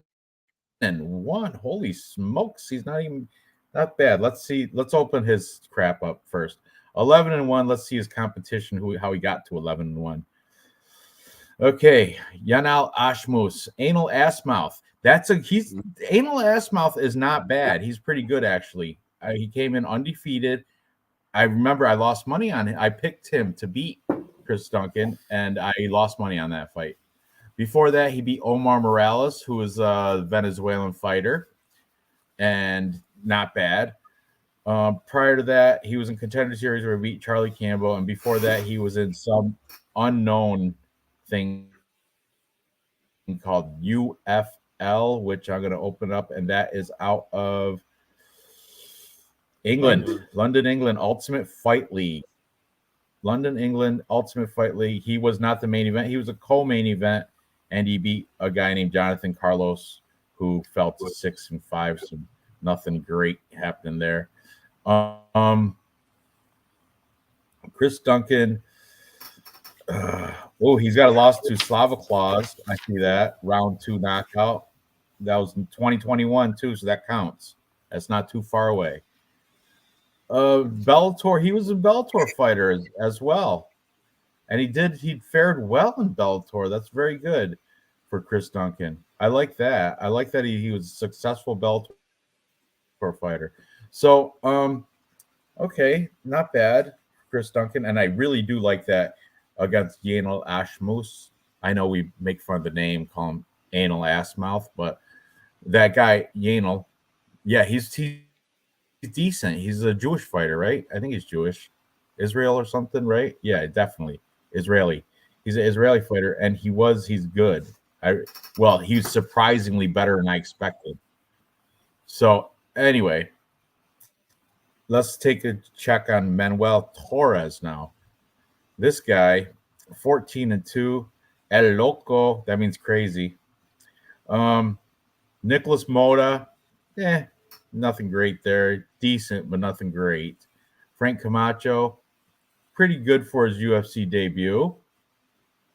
Before that, he was a Contender Series UWC. Didn't we already cover that? That's he beat Carlos Canada. UWC is Tijuana, Mexico. So that I know we covered that. And he was the headliner of that, and he won by submission, guillotine choke over Carlos Canada. So he's not can crushed either. Look at Daniel Vega, 12-2, lost to the 6-0 fighter, and he lost to Mahatma Garcia. Is that not Carlos Horse? Where's that? Carlos Cabo? Cabo. Does that mean horse? I don't know. Does it mean horse? Somebody help me out here. Oh, he lost by knee bar. Look, he lost by knee bar and a heel hook, which I don't think Chris Duncan is a big submission guy. So I don't think he's got to worry about taking a loss like that to Chris Duncan. Oh, lost by heel hook as well. They're both vulnerable to heel hooks. Yeah, no, this guy's not going to. This guy's not. Well, hopefully they do have UFC fights, so they're going to have some stats. Oh. Yeah, I'm still kind of on the fence about this one because I'm not that impressed by El Loco. Let's read the stats, Dave, while Real Fight Picks gives his little spiel on this. Okay, so this is the one you wanted to do more research, right? Yeah, this one for sure. I actually wrote down to do research. Whose win times are that? Is that? That's the Ring doorbell. Sorry about that. I even put it to like silent. I got to turn my phone off. Delivered? No. Somebody that lives here went right out the front door. So yeah, just security. But yeah, I want to do more research on this. I'm gonna write down. I have Rodriguez picked, but then when you just kind of went over Duncan's record, I remember anal ass mouth as well, and he was a really good fighter. And I mixed him up with Nemov. Earlier, I said that Nemov kind of starts slow and he's like Cheeto Vera. That's not who I was thinking of. For some reason, I don't know why I got him mixed up. It was actually anal ass mouth, who maybe they have a similar build or something, but he's the one who builds as he keeps fighting, he keeps coming out stronger and stronger. And so that was a pretty good win on Duncan's part if he beat him, which it looked like he did. So this is actually helping me, actually. So I'm doing my research right now. Man, I don't really know because he's been winning in the first round, and Simple Man won recently. He won the league. Shout out to Simple Man, and he's picking Torres. Sucks, man. I wish I was more confident. I wish I could have watched a little more tape. But man, it's gonna be close. I bet you this fight's gonna be close as hell. I bet you it's gonna be close as hell. I'd like to hear what Dave is gonna. I want to hear what Dave is gonna pick. Let me see. Maybe he could change my mind with the stats. All right, the volume on Torres is insane. 9.66 strikes landed per minute compared to 5. Okay, fine. Striking accuracy 58%, which is actually pretty fucking high. Strike absorbed 3.76 versus 3.74. Both of them on positive striking ratios, just a ridiculous amount higher for Torres. Takedown average, Torres is not going to take this guy down. But what I appreciate about Torres and Chris Duncan, by the way, which is why I think this is going to be on the feet the whole time, is that this takedown defense, 100%, 100%. So these guys know. Yeah, this staying standing up. These guys know this is going on the feet. And who's got the better volume, Dave? 9.66 versus 5.08. Ooh, that sold me right there. I'm pushed over to the Torres side. 4.5. Yeah. And they got both the same strikes land or punched in the face. Absorbed 3.76 versus That's what I meant. That was the word I was looking for. Absorb. It's a wash. I'm gonna go with the chat. Except for the volume is definitely not a wash. The volume goes to Torres. Yep. So I mean, and we do have a decent. I mean, Mota, Camacho, England, yes. Ashimoff, Morales, Campbell. Like we got some good fights on this for stats goes. As far as stats wise goes, I gotta lean Torres all the way. And I mean, he's got decent odds as well. I mean, it's worth betting. He's at minus 1.75, which I think is comfortable. Definitely not by decision. Definitely not by submission. If it's going to go by TKO, obviously the bookies are heavy on it at plus 120. Don't want to fade Chris Duncan that much that he's going to get knocked out. I do think he's going to get knocked out, but I'm okay with Torres in a parlay at minus 175 on the money line. Yeah, I agree. Real fight picks. You're on the Torres side too? Yeah, honestly, and I'm gonna go with the chat. I mean, they're sharp as hell. You know what I mean? And I'm happy that they chimed in. Simple Man and what was it Nick Alexander, I believe? Noah Allen. Noah Allen. My bad, Noah. Yeah, I'm gonna go with because I'm really gonna play these fighters. And I have to fade. I have to fade one of them. I have to fade one of these guys. I can't buy all. I'm not rich. I can't buy all the fucking people up for DraftKings. So I gotta fade one of these guys. I'm gonna go with the fucking Rodriguez chat. And if I win, any underdogs, it's all you did. That one well, you took Mr. Altamirano. He's an underdog, so you can put him in your lineups. Yeah, but I have to have because this fight's. I feel like there's gonna be this guy. One of these guys gonna be in the optimum lineup, and I feel like I have to pick one of them a few times, and not pick one of them. Manuel Torres is my pick.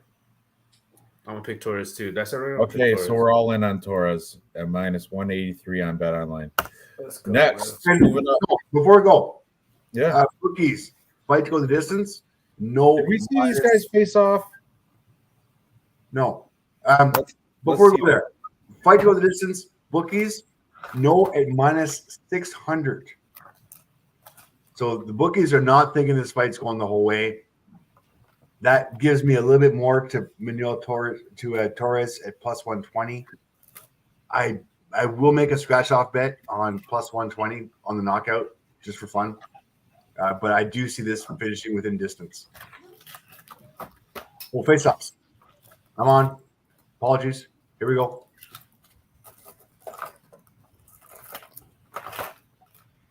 Really riding with the chat on this one.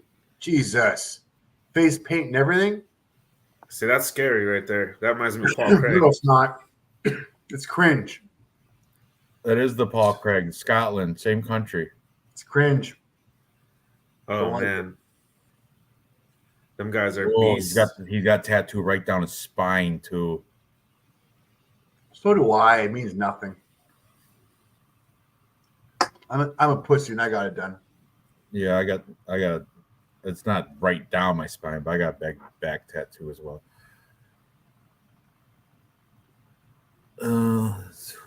What does the tapology say for tail of the tape on these guys? Hang on a second. Let me watch this face off. Let's see. You keep playing this. I'll check. Yeah, I'm gonna check it out. I got dual screen too. This dude has a. They're both the 8-pack. same height at 5'10", and El Loco Manuel Torres has like an inch and a half on reach. Torres ready though. Look at I that look like 8-pack. Torres is taller. I mean, I get It he's got says 5'10" for both of them, but I think you're right. But the hat, there's air in that. His nose is higher though. nose, right. You are eyeline. right. I mean, I'm guessing the head's right about here. His whole chin. Yeah, the chin, the mouth. If he was straight, he could kiss him right in the nose. That's how. Do a fucking bench press like once? Can we get a little bit of fucking chest definition? All right, guys. Do a push-up. Look at that killer, the samurai tattoo though, the samurai demon there. You're in the gym the whole fucking day. Do a push-up. I am impressed by Chris Duncan's tattoos though. That is an awesome one right there in his arm. Tell me that's killer. That like Japanese shogun samurai demon. All show no go. Except for when he fought Ashmouth and who else? And Omar Morales. Those are all show no go. Those two are better than everybody than Frank Camacho and Nicholas Mota. I guarantee Ashmouth and Omar Morales would beat in a fight Frank Camacho and Nicholas Mota. The strength of competition goes to Duncan, but I'm going to still take Manuel Torres. I'm still taking him just because. Within distance, elbow, round one, right hook, round one, strikes, round one, guillotine choke, round one, naked choke, round one. Where's his other win? Yeah. You don't always want to see that, though, because you got to. Has his cardio been tested? Don't care. He's going to finish him within distance. All right. This I'm not proud of him, but I'm going to put him in a parlay probably. So this is not. Chad's so confident, but this is not seeing round three. There's no way. Torres, Mexican. All right. El Loco. To I believe the only female fight on the entire card. We got Yasmin Uruguay. We've already seen her in a couple Instagrams. She's coming out of Entram Gym, obviously. And she was in the whose Instagram was she in? Jesus Aguilar, was it? And actually I think there's a couple people out of Entram, right? I said they coming in same van. But she's taking on the very tough, surprising Sam Hughes. Sam Hughes, I know she doesn't. Her record 8-5 doesn't look that great, but let's check out Sam Hughes. Open her resume. Okay, Sam Page. She's been shocking a lot. She's taken my money a few times because I always bet against her. I always lose too. Jacqueline Armarine. I thought I picked the newcomer Jacqueline Armarine because I was like Sam Page sucks. But she really doesn't suck that bad. She beat her. Piera Rodriguez, that's that one. All right, she lost that. She beat Elise Reed. Here's a good win. Estela Nunez, majority decision. So those 3 wins, every one of them I bet against her, and she took my money. But, okay, let's see who she's losing to. Luana Pinheiro, Loma Lookboonmee, who is now everybody's high on Loma Lookboonmee, right? Because she's hot right now. She's been tearing people up. Tisha Torres, that was her UFC debut. So yeah, and Tisha Torres, you got to give her and it was eye injury. Her eye got gouged. So it was a doctor. She didn't. I remember seeing that fight. She didn't quit. The doctor made her. The doctor said, "No, you're done," and she wanted to continue fighting. She was pissed. She wanted to continue fighting. That was her debut. Then she lost to Lookboonmee. You got to give her a go on that. Luana Pinheiro, not the best fighter, but not the worst either. 9-1. I mean, Then should win. Pierre Rodriguez is the shitty one, but undefeated. So I mean, I don't know. It's just minus or Yasmin Uruguay at minus 600 is ridiculous. No, Redog, you can't put her in anything. If No.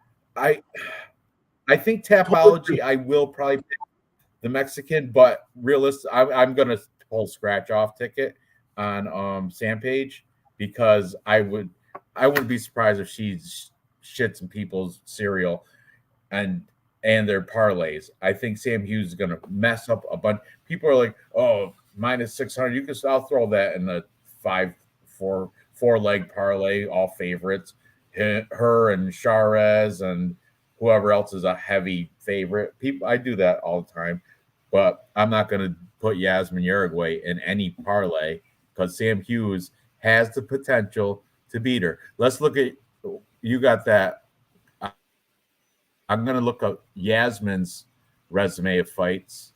She's 10-1. She's coming off of Denise Gomez, quick 22nd round 1 knockout. But that's people are saying that could be a fluke. It would have been better if Denise Gomez beat her up for 3 rounds, then knocked her out or something like that, because you could see more. You can't get anything off 20 seconds. Maybe she went in there it was a fluky striker's chance thing.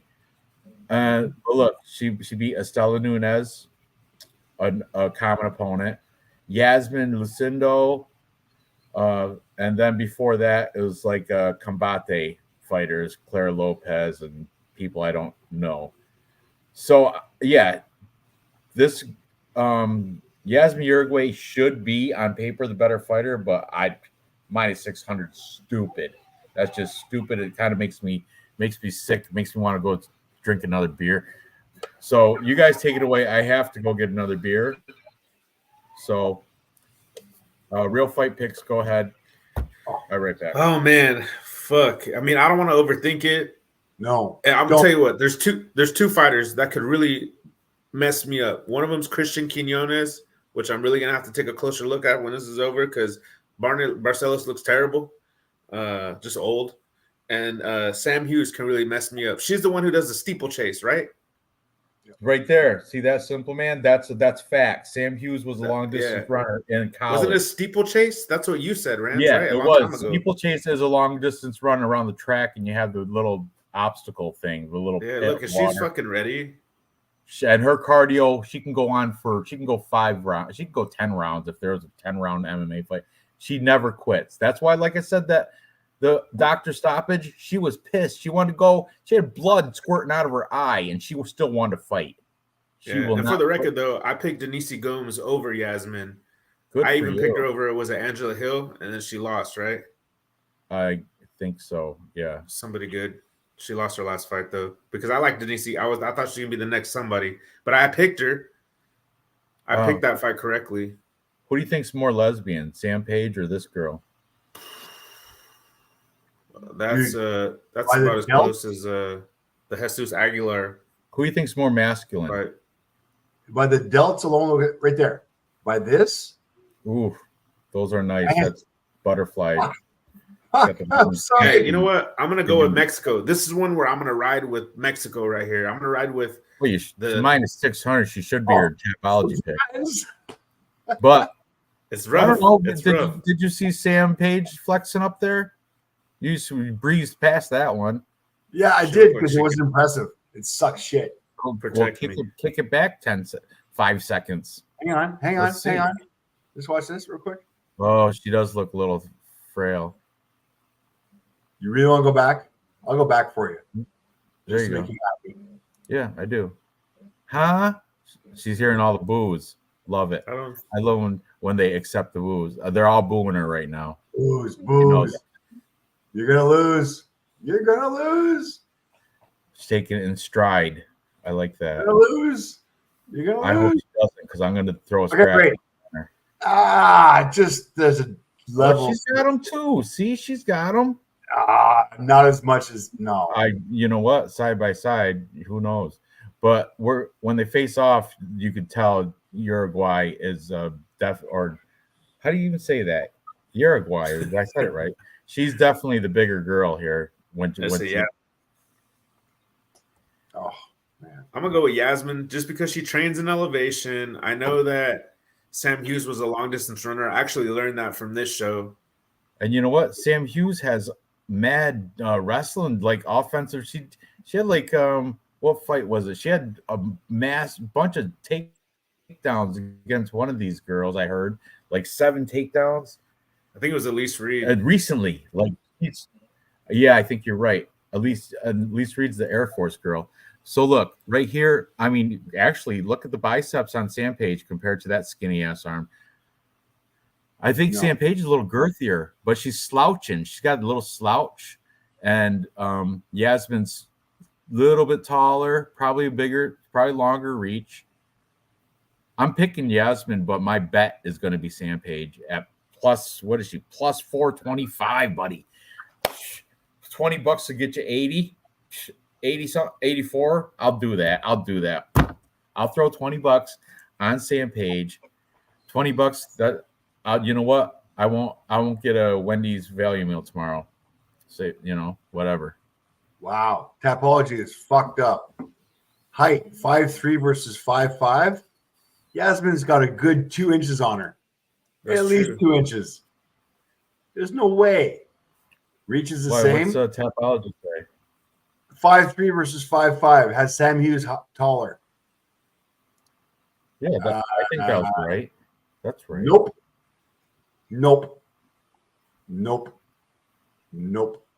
I told you, Sam Page is right there. She's slouching. She's not standing up straight, dude. You can tell by the ankle.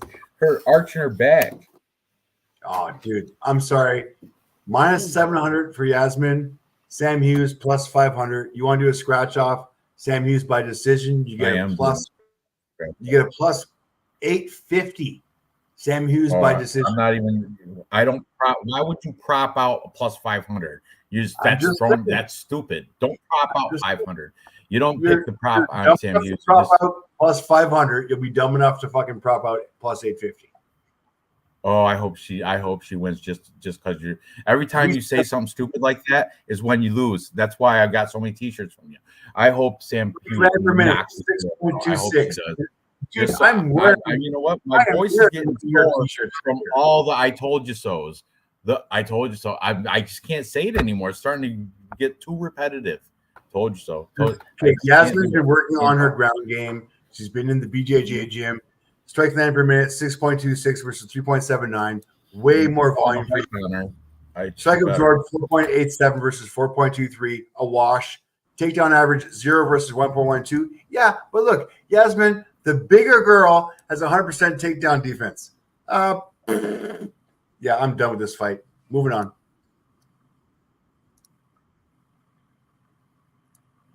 Right here. Jasmine will win, but Hughes is tough. Sam Lock. There you go, Dev. Sam Lock. I'm liking it too. I might. Oh, that's how you get first place in Tapology. Go against the grain. That's how you do it. But you're right. We did spend too much. Absolutely dumb. That's why I'm taking advantage. And it's up plus 500 in Dave's book. In mine, it's plus 425. Okay, why not Yasmin by KO? Yasmin by KO because it's minus 120. Sorry, that's my KO. It's plus 210. I'm sorry, plus 210. Plus 210. But I don't think she's going to. Sam Page is tough as nails. I don't think it's going to happen. Jasmine just got dusted in 20 seconds. She sure did by Denise Gomes. Sure did. And I hope Sam Hughes does it too. Just to all the booing Mexicans, she's going to be like, yeah. Now what? She's going to do this. Now what? After I'd love to see that. Yeah. I mean, I'm not betting a fortune on it, and I'm not confident at all. I think Yasmin's probably going to win, but Sam, God, let's go, Sam Hughes. All right, moving up the card, we have. By the way, her just so you know, her Instagram is Jasmine Jiu-Jitsu. Yasmin Jitsu. There's no Jew in there. Come on now. Yasmin Jitsu. Yeah, we saw her in the video in the picture with have Jesus Aguilar. Remember, we already saw this. Dude, look at this. Really? He's not fighting. Who cares? Look at those. Look at her abs. I'm afraid. You know what? I love Look it. at oh, look, Quinones is on this card. Christian Quinones. That's him right there. Yeah, I know. So he must have click his page. He must have a page. Click his name. There we go. Remember we couldn't find it? Oh, he plays. Yeah. And Hey, he's a baller too. Look, what's that guy in the middle doing? Is he dapping or is he crying? The gentle arts, Arte Suave, Zentro. Get off this. Go down a little bit. This is only because we couldn't find it. Remember earlier? We all tried. I think you're right. He doesn't have one. Yeah, he does. All right, dap. All right. them kettlebells. I saw him with Usman Donka, I think. Tequila? Nice. Hmm? Sport the tequila. Love it. Another fucking what's his face? What's that right dude there? that- That small vial of liquid. What's that? Man, don't fade this motherfucker. All right. Don't fade him. We all picked, or no, actually, Real Fight Picks picked Barcelos, but still, let's look at Sam Page's. I hate when you do one side, not the other, because Barcelos looked awful though. I thought he was gonna look better than that. Look at Yasmin's abs, and we're not even gonna look at Sam Page, but look at Yasmin's abs. Well, I'm gonna instead of Sam Page, I'll go to Sam Hughes. Dick. Hmm? Here you go. Sam Hughes, not Sam Page. Well, her nickname's Sam Page. That's why I call her by her nickname. I'm on that nickname basis with her. Okay, so we got some training. We got some chick fighting with a shorter Oh, girl. that's who click that? That Emily Ducote. Emily Ducote. She's like a similar type of fighter as Yasmin. Yeah, I like it. I like that. So the fight's a lot closer than the odds are. That's for sure. That's guaranteed. Stay away from this fight. We're spending way too much time on this. Damn. Well, I love it because it's going to be a big upset. Yeah, it's big important upset. a little bit, kind of. Oh, look at the abs. Look at the abs. Dave, look at the abs. Abs? I see little. The prime thing. I see low nipples. Oh, Huh? yeah. That means good abs. Abs. Low nipples means abs. Okay. No. Cardio Cardio machine. That's right, because she was that the steeplechase runner. She's an athlete. She's an athlete. Being a steeplechase runner means Go you down. can't Scroll down a little. track Scroll down race. a little. Scroll down just a little bit. Right there's abs. Ooh, look at Yasmin's abs. Like Sam Page doesn't have abs. She's got her face is kind of fugly, but All right. You bet your. Do you want a t-shirt bet this bitch? no, she's yes, she's minus 600. Are you kidding me? Come on. Yeah. I was born at night, but it wasn't last night. Jesus. Yeah, almost got All right. you. Next, Raul third winning Rosas Jr., my unranked contender pick. He's one of my picks. Taking on You got him just Pretty before me. Ricky Tercios. Pretty Ricky. I'm mixed feelings about Pretty Ricky. He's surprisingly better than you'd think. He's a better fighter than he looks. But let's check him out. Open up Pretty Ricky first. 12-3, coming off a decent win over Kevin Natividad. He lost to Ayman Zahabi though, and that's a horrible loss because Ayman Zahabi, his fame is his brother is Faraz Zahabi from TriStar, the coach at TriStar. That's it. Ayman Zahabi's not a good fighter, so that's a bad loss there. Brady Highstand, that's a good win. Brady Highstand, I mean, he's good. I mean, that's his debut, right? Because they were in a contender series together. He's I now think. 7-2. Or Tough House or something. They were in something together. I mean, he's got a couple wins after his loss. Yeah, he also lost to Manny Martinez. That guy came in and out of the UFC in like 2 fights. He lost to Boston Salmon. 2017, two back. Just like nobody puts Baby in the corner, nobody loses to Boston Salmon. But you know who did? Pretty Ricky. I'm taking the hot prospect, Mexico, El Nino Problema, Raul Rosas Jr. Bought his mom his first win. He bought his mom a minivan because he's too young to drive. Doesn't have his driver's license. He wasn't too young to drive. He didn't have it. I think, was he 19? He is 19 years old. And this kid he's fire. Except, I noticed a lot. He blows his load quick. Let's see. Round one. All right, he went to decision here. So that at least that was Contender Series. But at least he's got the cardio to go a full fight. So that's good. But aside from that, everything, round one, round two, round one, everything is happening so fast. And that's why I think Ricky Tercio is going to get finished quick. I'm going to say round one. Round one for Raul Rosas Jr. I know Bet Online at money line, he's minus 228, but I will take that inside the distance. So I'm going to check that out while you guys do your little spiel. This is one of the easier picks. I'm not saying it's 100% going to happen or it's 100% solid or it's a lock. I'm not going to say it's a lock, but I'm going to side with the UFC just opening up the PI, putting that all over their promotion for this fight, putting their youngest and also a Mexican fighter, probably wanting to pump him as much as you can. Like, this is really well thought out by the UFC. You got, on the other hand, Ricky Tercios, who, from what I heard, got taken down like 7 times from Kevin Natividad. I couldn't even tell you who that guy is if I seen him walking around. And then Brady Heisman. I mean, I never was high on that Brady character.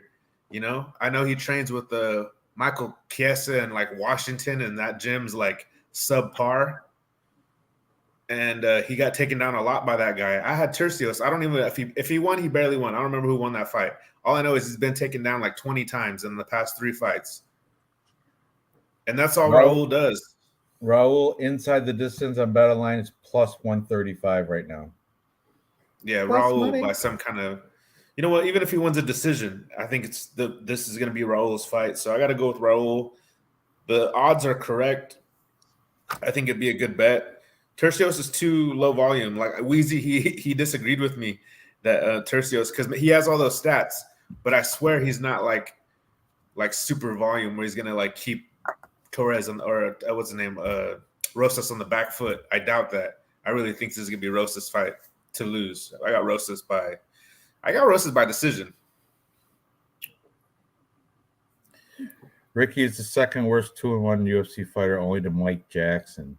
Mike Jackson's horrible. Agreed. Didn't Mike Jackson fight Frank Trigg, or he fought Pat Miletich, or so he fought like a 50-year-old. Mike Jackson did. I'm not Miletich, or he fought this like he had Miletich fighting systems back in like 2000 or 2006 or some crap. This old ass guy, and Mike Jackson fought him, and he won only because he lost first round. He won because that Pat Miletich gassed out in round 2 because he was like 50, 52 or something. That's hilarious. Rosa's going to ragdoll this weirdo. I agree. Agree. That's why I'm taking him inside the distance at plus 135. Dave, what do you have to? I'm going to throw the stats out the window for this guy because Rosa's this kid, what is he, 18? 19. The rise of his skill level since he's been 16, 17, 18, 19 is exponential. It is so impressive to see. And I think now that we're actually going to see a whole brand new Raul Rosas Jr. We're going to see like the new development of this 19-year-old kid who does nothing but train. He has got Jesus in his fucking backyard. Can we see the face-offs? Oh, it's ugly, dude. It's ugly. I mean, what's funny? Kick it back a little. I want to see You know, MMA Guru was making when he was breaking down his fight. He was making fun of because he's got that hair lip impediment like that. I get it. And he kept going. At the end of the day, at the end of the day, No. dying. Like, I don't think we've even become to see the skill level of this kid. He is working on his striking. His At the end of the day, is excellent. Like, his ground game is top level. His feet, he's getting better on every single day. well, it's pretty Ricky got a long sleeve T-shirt on. He doesn't even take off his shirt. I don't care. I know. What is that's I fade him because of that. I've faded him anyway. This is one of my more confident picks that's not incredibly chalky. I mean, it's still a little bit chalky, but I'm going to take him inside distance at plus money, plus 135. Look at And I like that inside the distance bet. Even that inside the distance bet, hang on a second, right here. He's got a prop victory. Hang on a second. And I think this is going to be by submission just because of his fucking excellence. I don't know. He can ground and pound too, I think, though. Yeah, ground and pound, you got plus 1100. His ground game, like, look at, his stats, Rosas Jr., takedown average 3.57. I mean, his takedown act, like, he's definitely going to take Ricky. You're right, but I think he might just get in full like a mount and just start coming down with hammers. Exactly, like this is where the evolution of his game is. Like, he's such on the up and coming. Like, I think he might be able to knock this guy out on the feet. Like, that's how much his skill level is expanding. He is 19 years old. He's training 24 hours a day, 7 days a week. He's doing it for God and his mother. In Mexico really? You can't bet against this guy. He lost to Christian Rodriguez by unanimous decision. And you know, I heard because his cardio faded. And that's what's kind of scary here. For a young kid, he might, but you know what? I remember that Christian Rodriguez, and he blew his load in early in the fight. He gassed out. He like emptied his tank too early. Yeah. That's what happened. Hopefully he's learned to better manage his energy and stamina throughout the fight. That's what I'm hoping. But you're right that he's only going to get better, I think. But Simple Man, see where he says, I don't think he's that good. I'm aching to fade him, just not here. If he comes up against a top 10 guy, like, look, see, Christian Rodriguez took care of him. And here's the thing, though, like, he's 19. 19. I was big on Cameron Simon, and I still am big on Cameron Simon. And Christian Rodriguez beat Cameron Simon. So Christian Rodriguez is really tough competition, and he didn't really come anywhere close to finishing Rosas. So I really actually think Rosas is good. Christian Rodriguez is 21, boys. Yeah, so Christian Rodriguez just made him look human. To JSP. Yeah, he's been beating. Yeah. Christian Rodriguez beat Cameron Simon, Raul Rosas, Joshua Weems. It was nothing great, but still. And he's only 19. Who, Christian Rodriguez? No, Rosas. So he's like still improving. Yeah, he's still not even into his prime yet. Christian Rodriguez is in the prime, 26. Did somebody take him on the thing? Alan's funny tonight, man. That's Rosas, fucking hilarious. The mission is so juicy. Plus 200. I'm fading Ricky Tercios as well. Yep. So, all right, we're all on Raul Rosas confidently. I think he's gonna make our 3-leg. I'm gonna circle him right now. I hope so. He is. I mean, it's either him or Brandon. I know. Who would you rather have? Him and Brandon. We'll get there.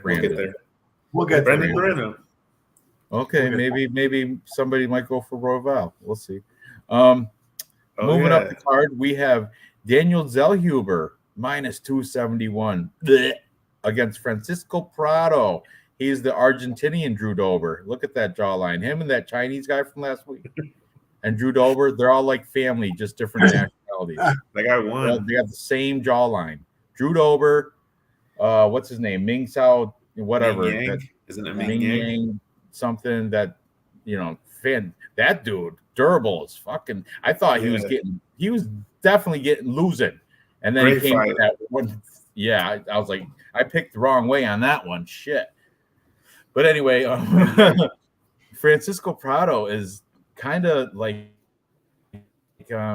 he might shock people too. This is the one where I might have to go against the Mexican favorite, but we're gonna open it up. Who you want to look at first? Home team Mexico. You want to see Zellhuber?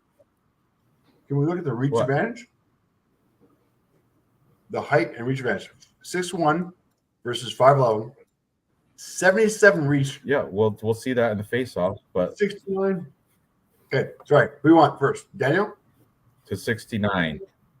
Okay, so we got 8-inch reach advantage. I don't care. Pick one of them. Daniel. Here you go. Golden Boy. You're Mexican. 14-1. Daniel's Golden Boy Zellhuber. 14-1. His one loss is to who? Okay, Trey Ogden. Unanimous.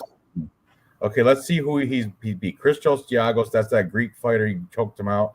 Lando Groovy Venata, who I was never impressed by, but got a unanimous decision over him. He beat Lucas Almeida. Not bad there. And then before that, he was in the Lux Fight League against a 0-0-0 can.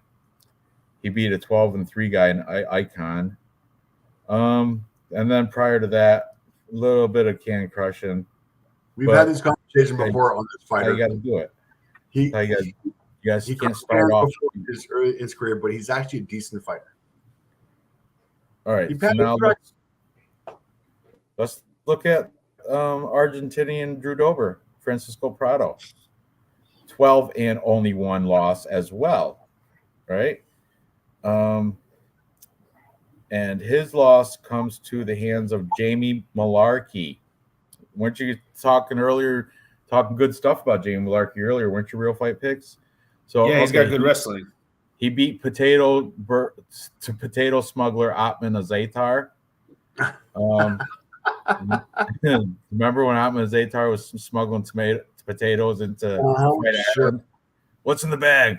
Potatoes. Potatoes? Really? Out of all those things you could say, what's in the bag? You say potatoes. Atman Azaitar. What a moron. And I guess he was clipping bracelets or finding broken bracelets and giving them to his friends so they can get into Fight Island. He's just a mess, that guy. But anyway, he beat Atman Azaitar, lost to Jay Malarkey, and before that he was in Samurai Fight House, that's got to be a Japanese regional scene, I would admit. Or no, you know what? It's not. It's Argentinian. Let's see. Yeah, it's definitely out of Argentina. So, and he was the headliner, and he won the belts over Jose Barrios Vargas. So, I mean, Francisco Prado, he's not horrible. Wow, that looks like I just don't know him well enough. And I heard he's got a killer overhand right, though. I heard from somebody, from one of the cappers. Look, 6 wins, all by KO. Oh no, 12 wins, 6 by KO, 6 by submission. All his wins are by finish. That's what's scary. All his wins by finish. So if he could, first round, he's live, Prado, but I don't know if he's been tested to really to a decision. He lost a decision, but everything else is before round 3. Everything in his whole resume is finished. So you can't. He lost the Jamie Malarkey decision. That's the only loss. That's the only time it's been to decision. That's what's scary, because he got Daniel Zellhuber now, and this guy. Let's see. He's been to. Oh, let me. Go ahead, Dave. Read some stats. I'm going to mention this reach 77 versus 69 again. Strike land per minute 5.26. Yeah, you already said that. Yeah, well, I'm going to say it again. 5.26 versus 3.46 strike land per minute. Advantage Daniel, huge. 4.79 versus 3.83. Negative striking ratio for both. Slightly minor better ratio for Prado, but honestly, not that much. The volume is going to be in Daniel's favor, especially with that reach advantage. He's going to be able to jab that front kick that he has. He does have a front kick. He does have leg kicks. There is no way Francisco is going to be able to get close to this fucking guy. Takedown average 0.2 versus 0.00. Takedown accuracy for Prado is 0. Takedown defense is 25 versus 94. This fight is going to be on the feet. If it's on the feet, I'm going to go with the guy who's got the huge reach advantage, the higher volume. Granted, the defense is almost a wash. I get it. But you got to go with Daniel all day long here on the feet. All day long. And if he goes to the ground, which I don't think it's going to do with the 0% takedown accuracy against 94% takedown defense, damn. Daniel all day long. Let's see their face-offs while Real Fight Picks gives his. Man, I was on Zellhuber because I wasn't really I have him fresher in my mind for some reason. I remember Prado fighting Azaitar, and it's weird because I'm almost more impressed with Prado's loss than I am with Zellhuber's loss. Zellhuber lost to Ogden. Prado lost to Malarkey. I think there's going to be a definite size advantage. I get that. But Prado's probably going to have the more power because he's the more stockier frame. And he did knock out Zaitar in the first round. Oh, right there. It looks just like Drew Dober. Tell me he doesn't. Prado was a little bit more low volume. Look at the Drew Dober smile. And look, Noah Allen said Priscilla can be in the family picture too. Priscilla, this guy, Prado, Drew Dober, and the Chinese Drew Dober. All in the same picture. That would be an awesome poster. If we get all four of them together with the block jaw, I'd love that. That'd be great. Okay, so I'm going to go with I don't think Zellhuber gets finished. And I think Prado, that's his only route to victory is to knock out Zellhuber. Agreed. I don't think he can't fight a decision. He can't fight to a decision with Zellhuber. And I think Zellhuber actually can use his range. I think he will use his range against Prado because he's never been finished. So, I mean, Right. I'm going to go with the fight being able to go the distance. I'm going to take Zellhuber by decision. Well, you'll get plus money on that because this will not go to decision. What's the plus money on that? I'll check. Jesus. I think this fight goes to decision only because Zellhuber is going to carry the fight to decision. What? He's got more volume. Christ. Doesn't matter. Jesus. What? He's got what? Oh, it's plus. Oh, it's He's got minus 130 for the total over 2.5 minus 130. So you're right. The bookies are going that it's going to go. Yeah. I think it's going to be. I don't think it's bookies. I'll take the plus money under if I don't need bet time. What are you thinking, Ranj? Why do you think you think Zellhuber can knock him out? Only because look at the resumes on both these guys. There's so many round ones and round twos. Okay. Zellhuber has decision one time. That's a great point, though. Oh, this is Prado. Prado went to the decision one time and lost. Zellhuber went to decision 5 times. He won 4 of them, lost 1. Fight to go to the distance is plus 110. Oh, so, okay. I was at 2.5. So you're right. So this fight's not going distance, kids. I don't think so either. Like Daniel, I like him by TKO at plus 225. I really like it. I'll take Zellhuber by decision. If I had to put my money on it, and if I could, I really would. I would pick Zellhuber by decision. We saw him on the scale. Did we see him looking at each other? Did we see him face off? I don't see how much bigger. Oh, look at Zellhuber does have massive size advantage, like height. Mexican Dober though. That's an Argentinian. He's super tall. What was he? He's got like 6 foot something. Yeah, I don't know, but he's a tall dude. I'm picking Zellhuber as well, but I'm gonna take a scratch off on Prado. It says 6'1" and 5'11".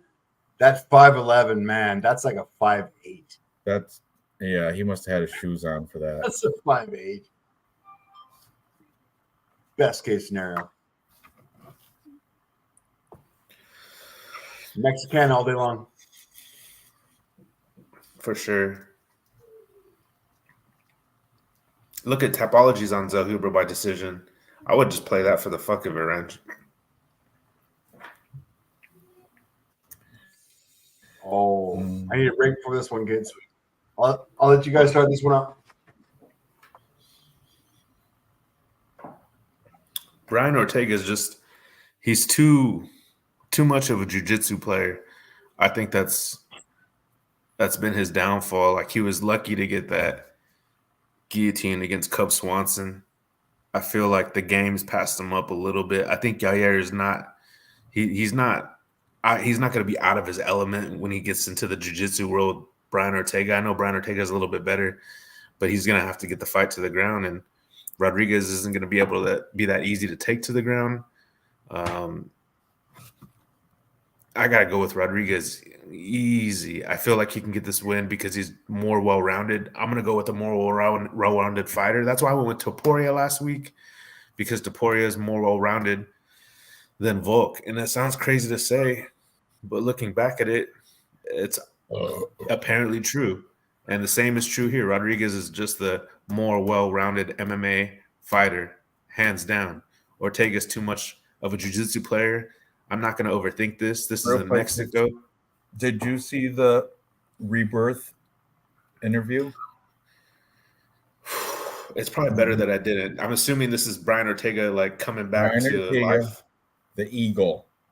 He explained, he's like, when eagles start to age, they disappear from everything, hide themselves in a cave, break their beak, grow a new beak, pick off all their old ass feathers and talons and shit, grow the new shit, come out, rebirth, new eagle, new person. They call it the rebirth. Brian Ortega said he did the same exact shit. Cut off all his. What you doing? Get out of here. You got your shirt tucked into your pants. Anyway, your coverage. Brian Ortega did a rebirth of your coverage is beautiful. But what interview is this, Ranj? I want to see it actually. It was on Media Day, I think. His Media Day interview. Okay. I'm sure you can find it. Good night, Nora. That's man, he really took some time to think about that one. Oh, it's a big story. I loved it. I was like, oh my God, see, is the rebirth. But I'm still taking Rodriguez as well.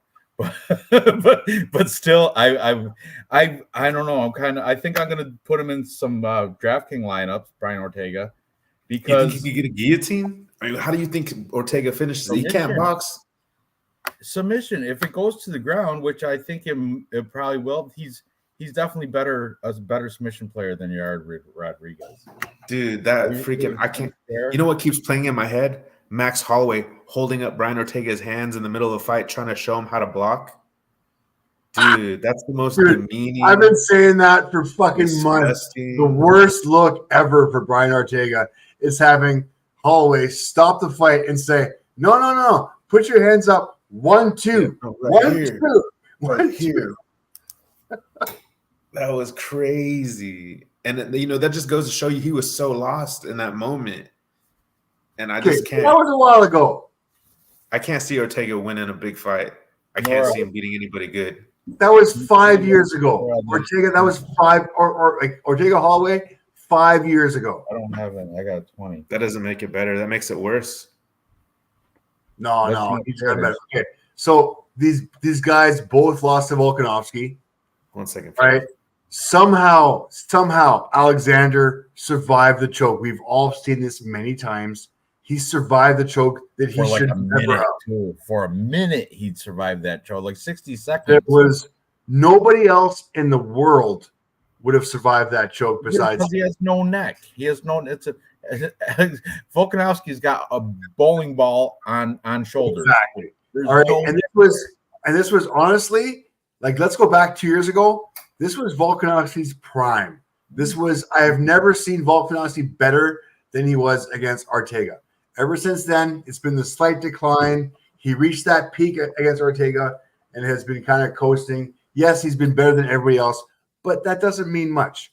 Now, he also lost, but you got to admit, like, Rodriguez, after Volkanovski was on his decline, okay, he knocked out Yair. That was 7 months ago. This was 7 months ago before Volkanovski has been knocked out twice since then. So you got to give him a little bit of credit here that Volkanovski was able to knock this guy out. Brian Ortega lasted the whole time. I thought he had him beat. I think everyone in the world thought he had him beat. Somehow, by miraculous fucking miracle, he survived. But if he can stand with fucking Volkanovski on the feet, he can stand with fucking Yair Rodriguez on the feet. Guaranteed every time.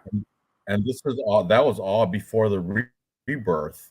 Exactly. So I'm seeing Brian Ortega coming back. Like Noah Allen said, a 2-year layoff and came back.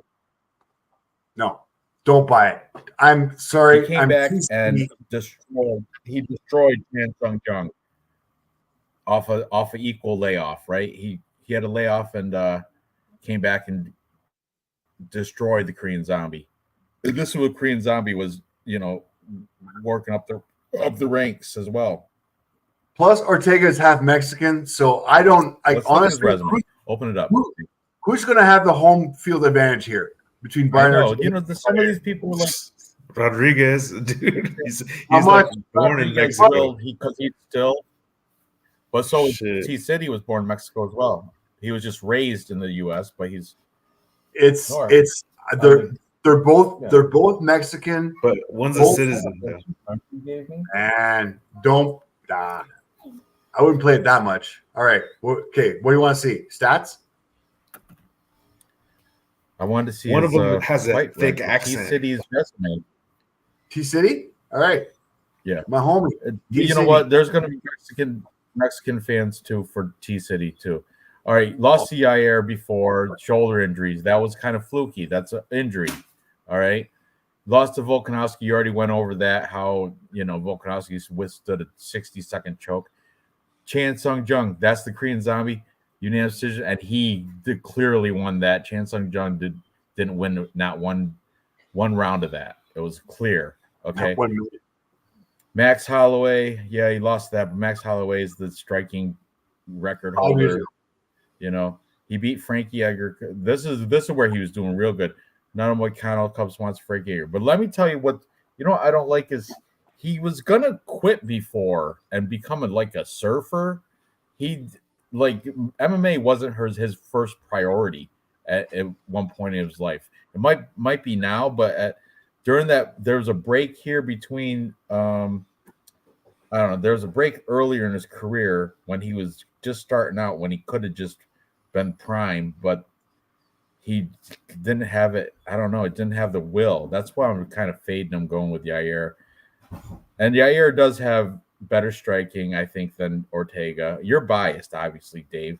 But but Ortega definitely got him in submissions on the ground. I'm still gonna go with Yair Rodriguez, I think.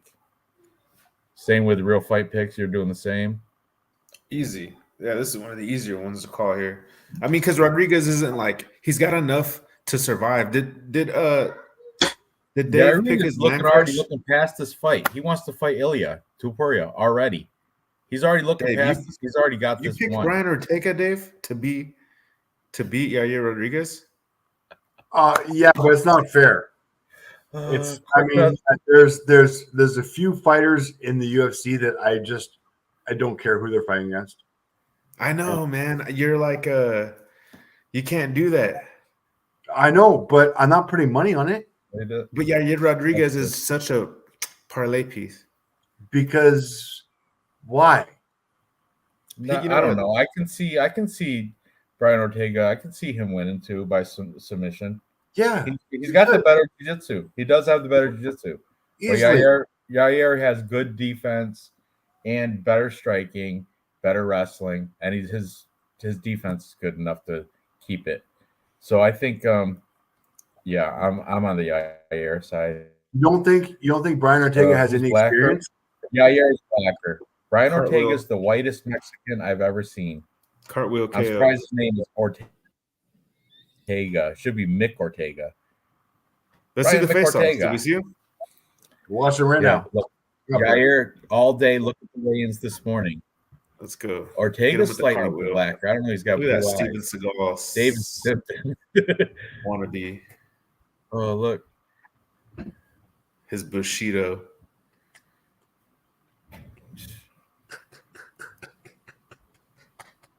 Look at that. Dave's speechless. Dave, He's drinking. Go to bed. Oh, crap. Go to bed. Sorry about that. Adult show. Hi, Nora. Jesus, bad timing. Just bad timing. Nora. Oh, shit. What time is it? It's almost midnight over there. Yeah, it's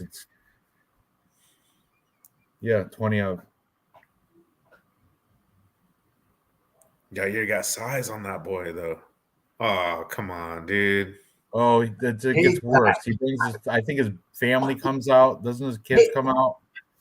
The kids come out. The kids come out afterwards. I don't want to see the kids. Straight Yeah, so cheesy.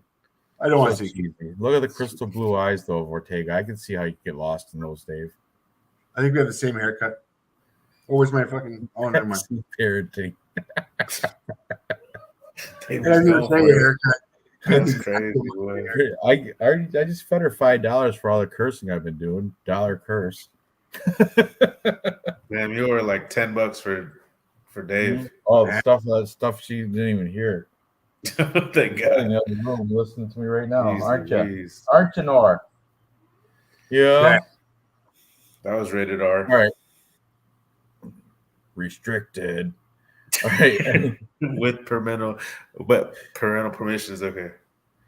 I mean, it's it's not illegal. Dave was just. But I will. You know what? I'm gonna put Ortega in a couple of my. I'm gonna make like probably a good six DraftKings lineups, and Ortega will make one of them. You have to put underdog. I faded Ortega. I have him. Actually, I got him in like 1 of 25 lineups. 1 of 25. Wow. Well, that's the only betting you have is those, right? Yeah. I during that week where I went number 1 on the Tapology, I got number 1 in DraftKings too for the contest. Not the classic match, the one where you got to pick a captain. That thing. Oh yeah, the ones that are on TV. I got those are the ones that are on TV. The late card. Number 1, and I won like $170 off it. I'm like, sweet, and it was only like a, I don't know, $5 game. That's anyway, $5. Wow. Yeah. Okay. Regardless, please, I am betting on. Sorry, I'm not even betting. I'm not putting any money on Brian Ortega. I am simping for fucking T City. But as a fan, I'm not putting any money on. I'm not putting any parlays. I'm not doing anything. I'm just sorry. So don't put any money on fucking Ortega. Please don't. It's not going to happen. But that's who I'm rooting for. There's 3 fighters in the UFC that I will fucking root for that are underdogs every time. Ryan Hall, Brian Ortega, and I'm not going to say a third. Ryan Hall. That's the worst money throw. I know. I get it. I got problems. I heard that right now. Who's the third one? Holly Holm? I'm not. Yeah, pretty close. Jeff Molina. It's a girl? Jeff Molina. That's right. No, it's not fucking Jeff Molina. You know what? Next t-shirt I buy you is going to be a fucking Jeff Molina fucking t-shirt, you bastard. Oh, if you can find one out there. I'd rather have a Amanda Nunes t-shirt, please. Oh, Nina Nunes. I'd rather have a Nina Nunes t-shirt. I watched Amanda in her finale. That's Amanda's wife. All right. Regardless, moving on. I'm picking Brian Ortega for sure. There's no reason. Toys over here. Okay. Take this crap. Take it. Oh my god. All right. Ortega's plus 110. Not so much moving, but he does definitely does a lot of bobbing. Not so much movement. Bobbing. He's the leader. One of those 5 a.m. It's like watching a bird pull a worm out the ground. Nothing going. Nothing happening. Wow. Dave knows. He went through that last week. Imagine if fucking Jeff Molina and like Joshua were fucking coach and fucking fighter. It'd be amazing. Oh, They would get along so well. Josh, the coach, that guy, the one that's Joshua, yeah. playing. Yeah, What John. was I he don't playing? know what his fucking last name is. Park? Joshua. What was he playing in the park? What did Nate Diaz saying? Chat, help me out. Touch that. Joshua who? Who was it? Fabia, is that what you're talking about? Yeah, Josh Fabio or something. Yeah, Fabio. thank you. What was he playing in the park? One of my favorite coaches. I wish I'd bring him back. Touch ass. Oh man, he was the best coach in the world. That's right. Playing touch ass in the park. Touch butt Touch in the butt. park with the dork with the ponytail. Touch butt for the doors in the park. Wow. Oh, Nate Diaz has the best one-liners. It's the best. All right, let's go to the main event now. What everybody's been waiting for: Brandon versus Brandon. We got the Mexican Brandon Moreno, home team, going. This is a rematch against Brandon Royval. Okay, I'm over it. Raw dog, right? Brandon Royval. Okay. Shit, where am I? Brandon Royval, raw dog. F the law, dog. I said F. I didn't say the word. You guys like Cypress Hill? Yeah. Every time I see Brandon Royval, raw dog, I think of that Cypress Hill song. Because I'm raw dog, F the law, dog. You know what I'm talking about. Anyway, no, Sounds good. It is good. No, actually, I don't know that song, but I listened to that whole album. I must have just missed the that. one's like when the ship goes down, you better be ready. Better be ready. That Oh one. yeah. That's the one. I don't know the song that good. Dang, Ranch. I'm a bit older than you, Real Fight Pick. So that's No, I listened to that album though, like quite a bit, you know. But yeah, you're right. You might have been really listening to the concept of the song and shit. Anyway, Brandon Royval is coming off his loss to Alexander Pantoja, which is, I mean, great loss. If you want to lose to anybody, that's who you're going to lose to. But the thing was, it was only like 2 months ago. It was like 8 weeks ago, 9 weeks ago. 9 weeks ago. That's a short time to come back for against Brandon Moreno. But anyway, before that, he was on a 3-fight streak where he beat Matthias Nicolau, Matt Schnell, and Rogerio Bontorin, who are all decent fighters, not upper echelon fighters, but still decent nonetheless. And before that, he lost to Alexander Pantoja. When did he lose to Brandon Moreno? When did that happen? What was the date? Let's see. Dave, can you open up Royval? Oh, sorry. Shit. All right. When 2020. 2020. Shoulder injury. Yeah. 4 years ago. Round 1. Oh, I remember that too. He like dislocated it, right? Dislocated his shoulder. I remember that. Yeah, early. It was the end of round. Yeah, I totally remember that now. Okay, but before that, he was doing hot, beating Kai Kara France, Tim Elliott. Those are good wins. But Brandon Moreno, the Lego loving, he's got a Lego room. So he's kind of a cornball, but he's the friendliest guy. He's always smiling, always got that happy smile on his face. The assassin, baby. You got to go with him again. I mean, he's definitely gonna. His last loss also Alexander Pantoja. Though that you can, and who else? He lost to Figgy, Davis Figueiredo, but he beat him. He beat him on the playback. So he beat Davison after he lost to him. Brandon Moreno's he's better. He's better than he was when he fought Figgy. Right now, he's better than he was when he fought Figgy. We might have to pull up some Instagrams here. Well, that Alexander Pantoja split decision loss, that was so close. I remember that fight was fucking yesterday. That fight was. I was on the Pantoja side though, and I'm glad he won because I got. You know what? And he should have won, but I think he learned. If it's split decision, there's an argument there. You can have an argument that says.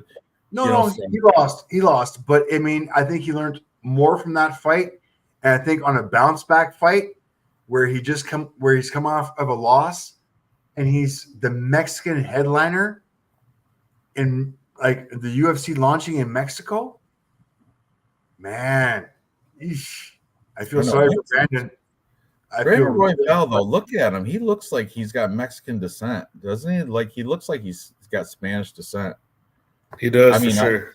I know he's representing America, but still, He was born in Denver.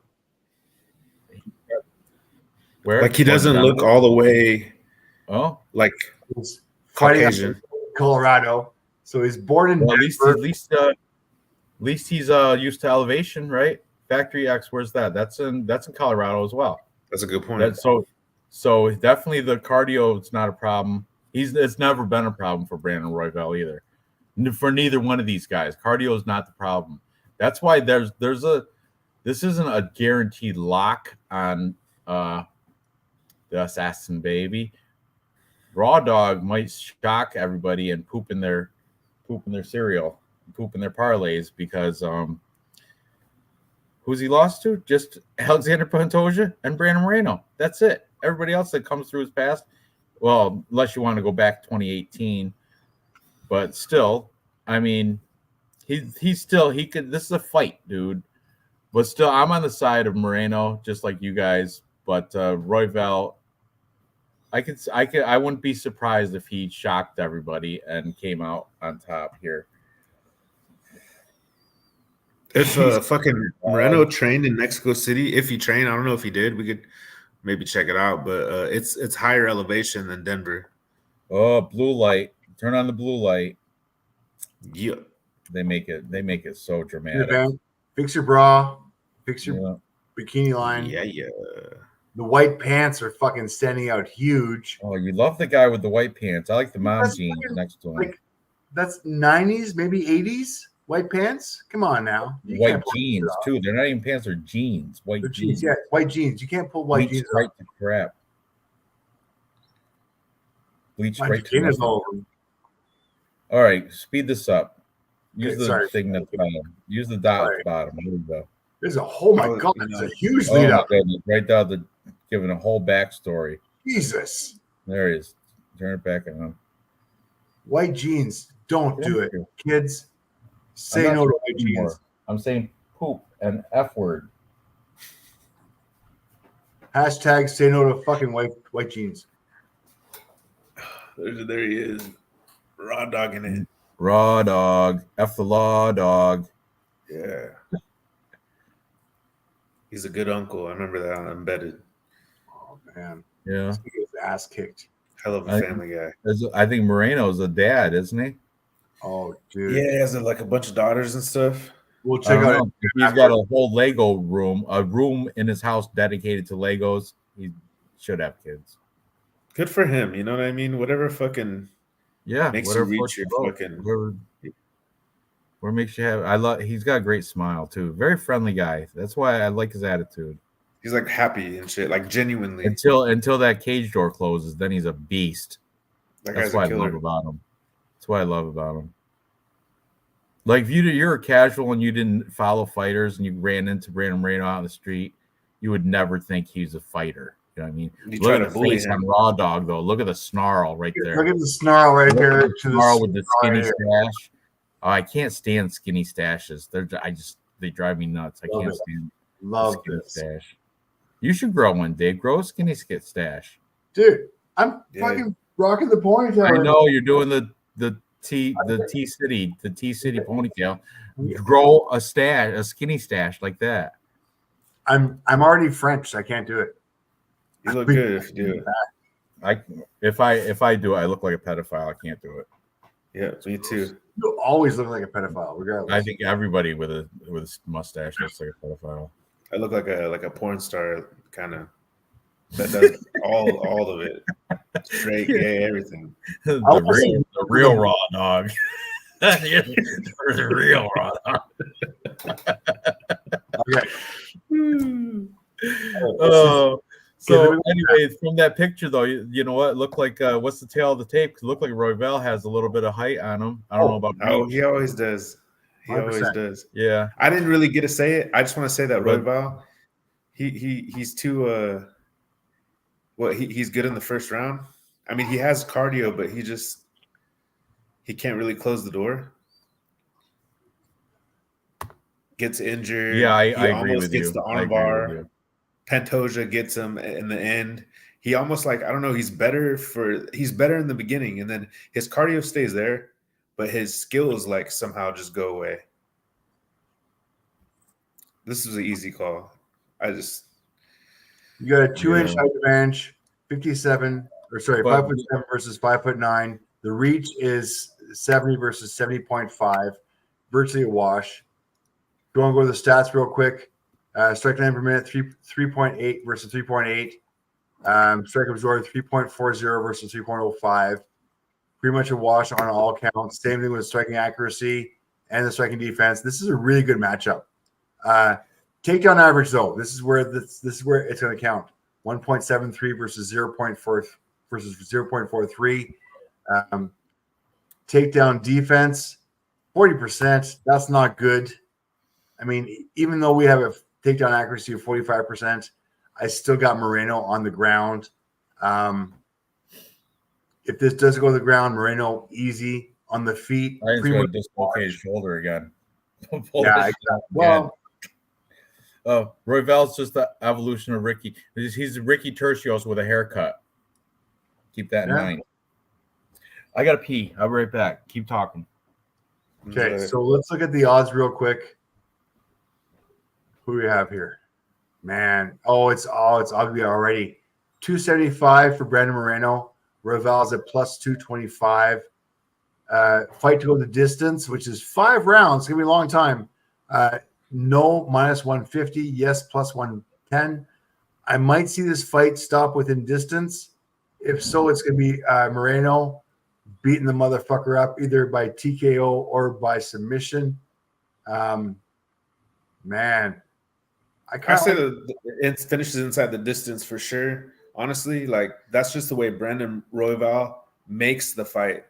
He pushes it. He pushes it to go fast. He speeds it up, even though he doesn't have an answer. That's kind of fighter. That's it. He's pushing against a guy who's. God, you gotta take a Mexican in like Mexico's first UFC fucking fight where they're opening their PI in the main event, and you're not gonna pick Brandon Moreno. I realize they're both coming off a loss, but Moreno really fucking hurting off that loss. He needs to win this. It's 100%. He needs to win this. I don't like putting main events on parlays, but I'm almost minus 275. Not worth it. We'll find something else better odds. But yeah, Moreno, I like it. Right. And I even like him within distance. I think so. I think that's the play. I think that Moreno's going to get another shot at Pantoja. I'd rather see that fight. Just right now, if you ask me, I'd rather see that fight than Royval. But Royval, man, he's just a little bit – he's almost there. He's just not quite there. He just can't. Yeah, and I get it. Ever be a champion, really. His win against David Figueroa within distance. Kakai France within distance. Another Davison Figueroa within distance. Brandon Royval within distance. He's beat him in 2022.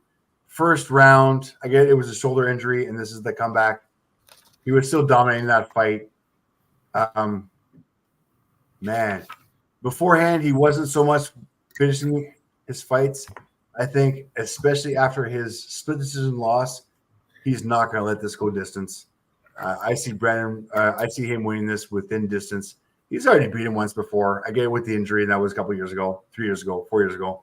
Regardless, 3 years ago. But yeah, I'm all in on the Mexican, on his Mexican card in Mexico, launching the PI. I can't see this guy losing. Okay. Now let's come up with a 3-leg confident parlay that's not too chalky.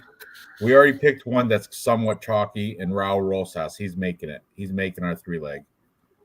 And now we got to pick 2 more to accompany him, and I don't want them to be chalky. Like Raul Rosas is a little too chalky for me, even. But still, I'm so confident in him beating Pretty Ricky, that I'll put him in parlay for minus 228 because One of those should have been. I just want to say one of those should have been Yair, but Dave's going with Ortega. So Dave follows the rules of Dave. And you know what? The Rebirth. You got to watch it tonight. The Eagle. Be careful. I'm gonna watch The it. Eagle. The Eagle Rebirth. Watch it. Okay. Ortega gets right into detail about how eagles break their beak and pull off their old feathers and hibernate or they hide in a cave until their beak comes back, and then they go out there and just, mangle fishes and whatever else. I pulled it up already. I already have it pulled up. I'm just waiting. Oh, do you? Good. I hate. Where's my coconut oil? I hate putting main events in parlays, and the worst is co-main events. You do not want to put co-main events in parlays. It's not a good thing. All right. It's a trap. Let's find something else with better odds anyway. Exactly. That's a good point. Exactly. So how about let's see. Start from the fucking Daniel Zephyr versus Prado. We're all on Daniel. Or what are you going right down from the top? Yeah. Top down. All right. Yeah, but that's too chalky. Okay. And I like Francisco Prado. I think there's a chance for him. I don't know. I'm not confident with Zellhuber. We're all on Rosas Jr. Almost picking I might still switch my pick on Tapology to Prado. Okay. We're all on Rosas Jr. I might almost t-shirt bet you on Zellhuber Prado. That's how much I like Prado. Wow. Okay. Dover draw is selling me. Okay. Moving on. Rosas Jr. versus Kirkos. We're all on Rosas Jr. Yes, and he's in the parlay. I already sorted. Minus 225. Done. Yeah. Too chalky. Yasmin is way too chalky. Manuel Torres, Chris Duncan. I like Sam Page anyway. Yeah, because this would be like the chat really picking one of the fucking pieces because they convinced me and I don't know, Ranj, did you pick Torres? You did, right? Yeah, we all picked Torres. Oh, fuck. Yeah, we did. But no, I picked Yasmin. But regardless. Oh, sorry. Manuel Torres, not Sam. Torres. Minus 175. Ones to pick Sam Hughes. Okay. Minus 175. You wanted me to do 2 t-shirts to 1 bet with you. Stop. Minus 175 for Torres. That's a parlay. I already bought you a whole wardrobe. Okay. I already owe you a t-shirt, Ranj. I got one in mind. Manuel Torres, you want to throw him in there? We'll keep him in mind. He's minus 193 on online. Okay. Christian versus Barcelos. No, because I still have Barcelos. I looked at his Instagram and he looks good. He's jogging. He's walking straight. Nope. Looks great. Pass. Really? Pass. Yeah, I might have to. I was thinking about him too, but the age, I can't do it. He's 36. Cornona is 37. All right. Pass. He's like one of those like. Next. You also have Mendonca. So we're not agreed on Jesus Aguilar Mendonca. You guys were struggling with that one too. I mean, we can't put Charas in there because he's minus 5 something, so forget him. I'll do Faraziam at minus 195 because I think Claudio Puelles is a one-trick pony. Yep, I like it. I got him at minus 210. I like it. All right, you like that Real Fight Picks?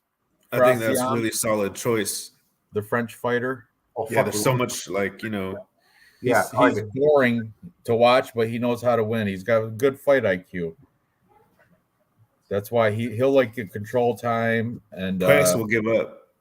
He's gonna break Puelles. Yeah. Like Puelles, he can't take a hit to the stomach.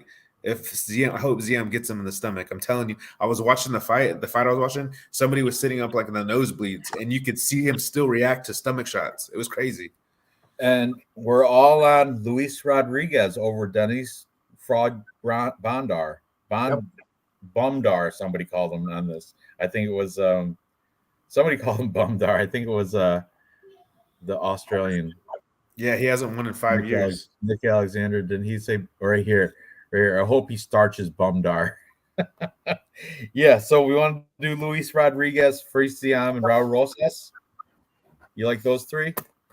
I like it. Kind of like, I like it, but Torres is the,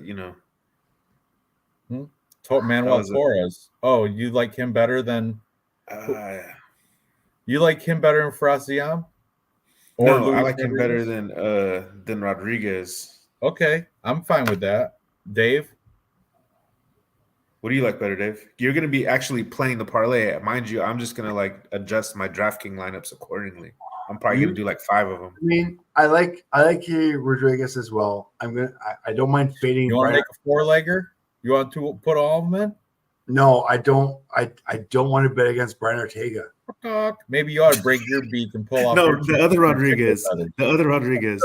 So who do you like better? Do you like Manuel Torres to beat Chris Duncan, or what was his first name? Ronaldo Rodriguez to beat Dennis Bondar. Okay, Torres.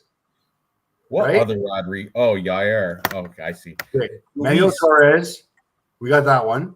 Right. No, maybe it's either it's between him and Faraz Ziam and Luis Rodriguez. One of those three got to go. Raul Rosas is in there. One Rodriguez, of those. Oh, Faraz Ziam, French fighter, taking Claudio Puelles, one-trick pony. okay. Rodriguez, Ziam, and Rosas. Okay. He spoke. You got pick Rodriguez? Luis Ziam, Rodriguez. Rosas. Okay. So not Torres then. Hang on. Okay. Rosas. Yep. Fuck. For sure. That one's the number one. Fucking bet 365. I fucking hate you. I'm gonna put it into Raul Rosas is minus 228 on Bet Online. Okay. Then Rosas minus 225. Okay. Faraz Ziam is minus 195. I got minus 210. Okay. And then it's either what do we decide? Manuel Torres or Luis Rodriguez? Torres. Better odds. No, Rodriguez better odds. Minus 119. Doesn't matter. Who's this? I cannot bet against Ortega. Don't ask me to. No, it's not. It's a different Rodriguez. Damn it! Look at Dennis Bondar's opponent. What's his name? Oh, fuck. Yeah. Yeah, fuck. Good. Totally 100%. Unbelievable, Dave. Are you drunk? No, it's all good though. I think Dave. Who would you rather have, Dave? Torres over Duncan or Rodriguez over Bondar? Rodriguez. Now you got to say his whole name, otherwise Luis Rodriguez will never go against Ziam and Rosas. Yes. Either Manuel Torres or Luis Rodriguez. Luis. He wants Luis Rodriguez. So that gets me to plus 283. You either fight. You're fading Dennis Bondar with the family picture with his kid looks like Ian Gary, or you're fading Chris Duncan out of Scotland because he has his face painted like Paul Craig. Who's it going to be? Fuck, I'll fade them both. I said let's do a four-legger, and you're like, I'm never going against Ortega. You want to do a four-legger? You want to do a four-legger? There's no rules on this. We do a four-legger. No, there's no rules. We don't really have rules.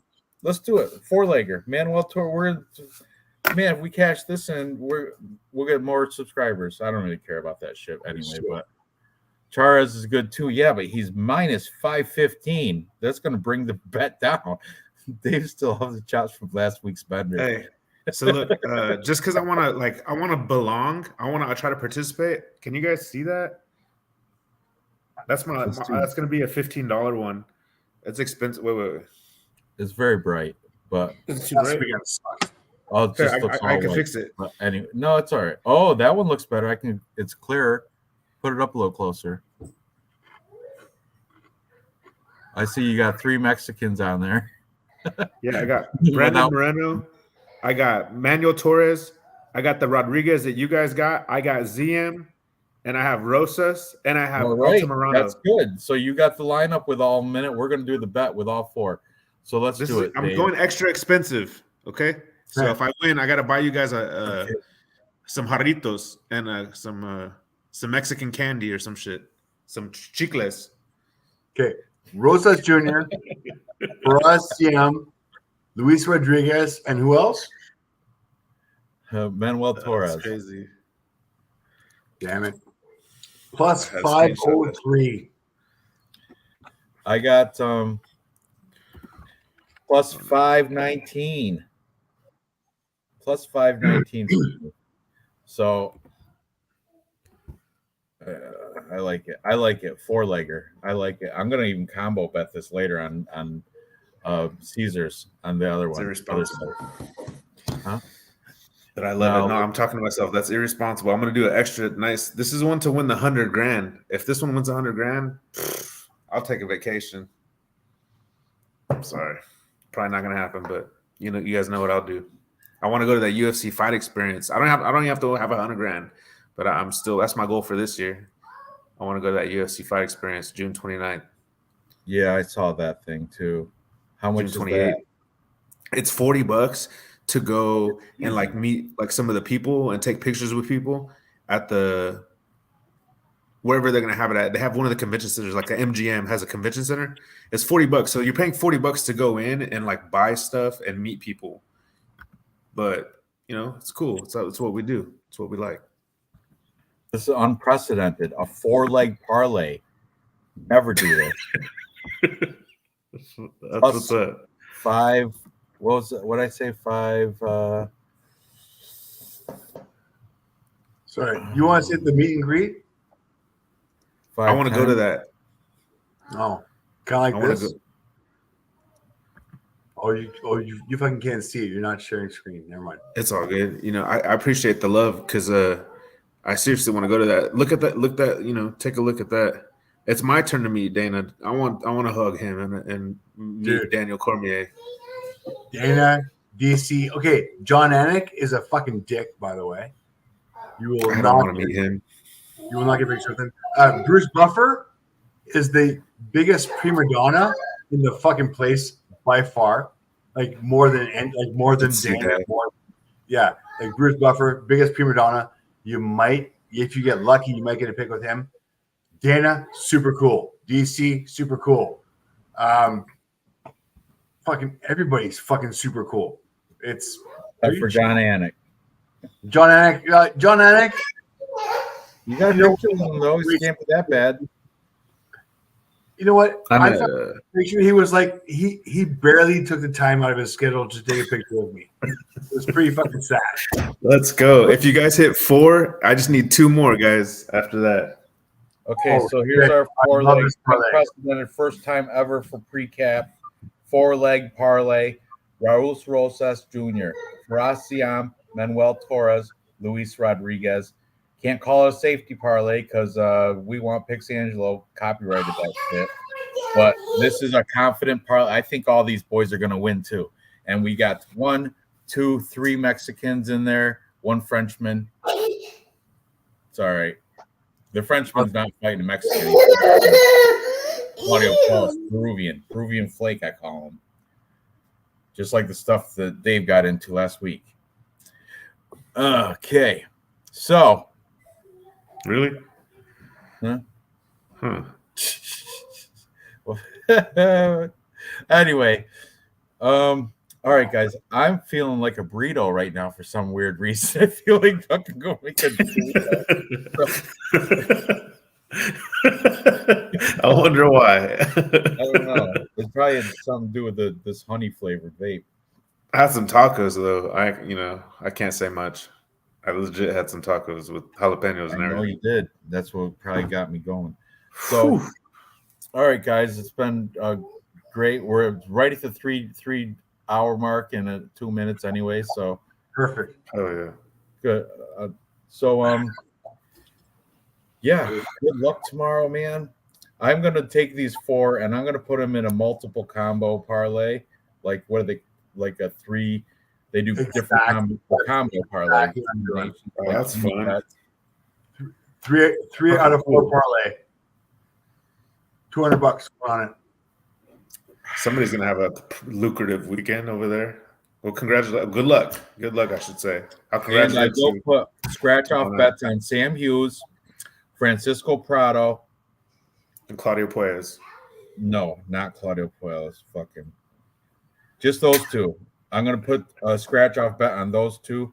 Maybe Daniel Lacerda. Hey, you know what? You have to throw Altamirano in something. Yeah, Just round robin. because Thank you, Noah. We all picked him. Thank you. These Stellas are starting to hit me. Yeah, throw Altamirano on something. We all picked him. I'm gonna try to do that. I did that actually. I got him like 10 times. Oh, Hopefully. he's on the first page, right? Yeah, Victor Altamirano. Yeah, I'm gonna do something with that too. Plus 245. You know Are who you I'm gonna not gonna put a scratch off at? Eric Silva. He's gonna definitely lose. Hopefully Sam get Hughes has a better Quinones. chance of winning than Silva. Right. Who is your DraftKings dog of the week?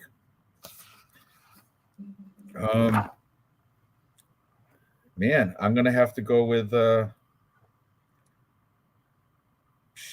who's yours?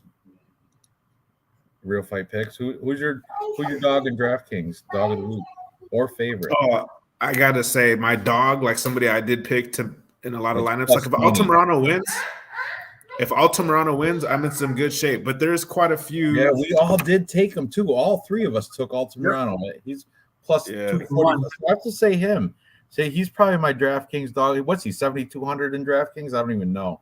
It's something cheap though, I'm sure, right? You know, I feel like I'm gonna miss Quinones though. I feel like Quinones would be my second choice. Just so that would be my second choice. Well, you're taking Jaime Barcelos, so that doesn't even. Me and Dave are on Quinones. I know, but he's my second favorite dog of the DraftKings. DraftKings, but I wouldn't put any money on him. Sam Hughes. She's got to be at the rate. She's got to be 6,900 or something. I'm telling you, she's going to make some of my part. I didn't make not one DraftKings lineup yet. I'm going to make them tonight while I'm eating a freaking burrito. Fucking hope she doesn't win. You know why? Because it's the first fight, and that would suck to have no action for the rest of the night. If Sam Hughes comes and just like takes care of business, that'll shit on my parlay for sure. Right, I hope Victor, she doesn't. I have to fake her. Victor, yeah, I'm gonna play that. I'm gonna play that. He might be my fifth to make the round robin. My fifth entry. Just throw Victor. That's what I'm gonna do all day tomorrow. After we broke down the fights, I was more confident about Victor because Felipe Dos Santos has yet to prove me that he's worthy. Except for the only thing good about him, he's coming from Shootbox Diego Lima, but so are like 4 other fighters or something. See. Felipe Dos Santos he's Brazilian too. It's gonna be, I think he's gonna feel that Mexican power. Like it's just home field advantage has to come into play for Mexico. There's something special about it. You know, no disrespect to Canada. What the hell? How are you doing that, Dave? Are you what? I'm not typing none of this crap. He is my dog of the night. Oh, that's funny. Oh, because it's under the channel. It's under his. Let's see. What's mine say? I can chat for Ranj now. This is awesome. What? Ranj says Dave's awesome. You are awesome, Dave. You should have him say that. Ranj says Dave is. Oh, mine says the same thing. It says the same thing. It doesn't say Ranj. I don't know. That's weird. Sam Hughes rocks. Oh God, that's all right, Dave. That's not. You're not. Do I have to block you? Do I have to ban you from? I have to ban myself from this channel. All right, we're after the 3-hour mark, so I'm gonna have good luck, guys. Beer. Good luck tomorrow. What time are these fights on? 7 p.m. Eastern. So for you guys, it's like 4 o'clock for you. Fucking late. I envy you guys on the West Coast sometimes. I feel like I already know it's not going to end till past 10. It's going to end like around 11 o'clock. That's late for me. I hate when it's this late over here. I love it when they're like at 1 or 3 at the latest. If Dave, the next t-shirt bet he wins, which I don't know when that's going to happen. He's definitely getting a Molina shirt if they even make them. I hope it says. If you know what, if they don't make them, I'm gonna make it on Teesprings. I'm gonna write Molina and just head movement. And that's gonna be Molina head movement, and I'm gonna send that shirt. I'll make your t-shirt. I will make the t-shirt, just like I made that GM3 t-shirt. That's right. I love it. Yeah. Love it. All right. Good night, guys. I gotta go. Too much. Good night. Yeah. I'll see you guys later. Good night, folks.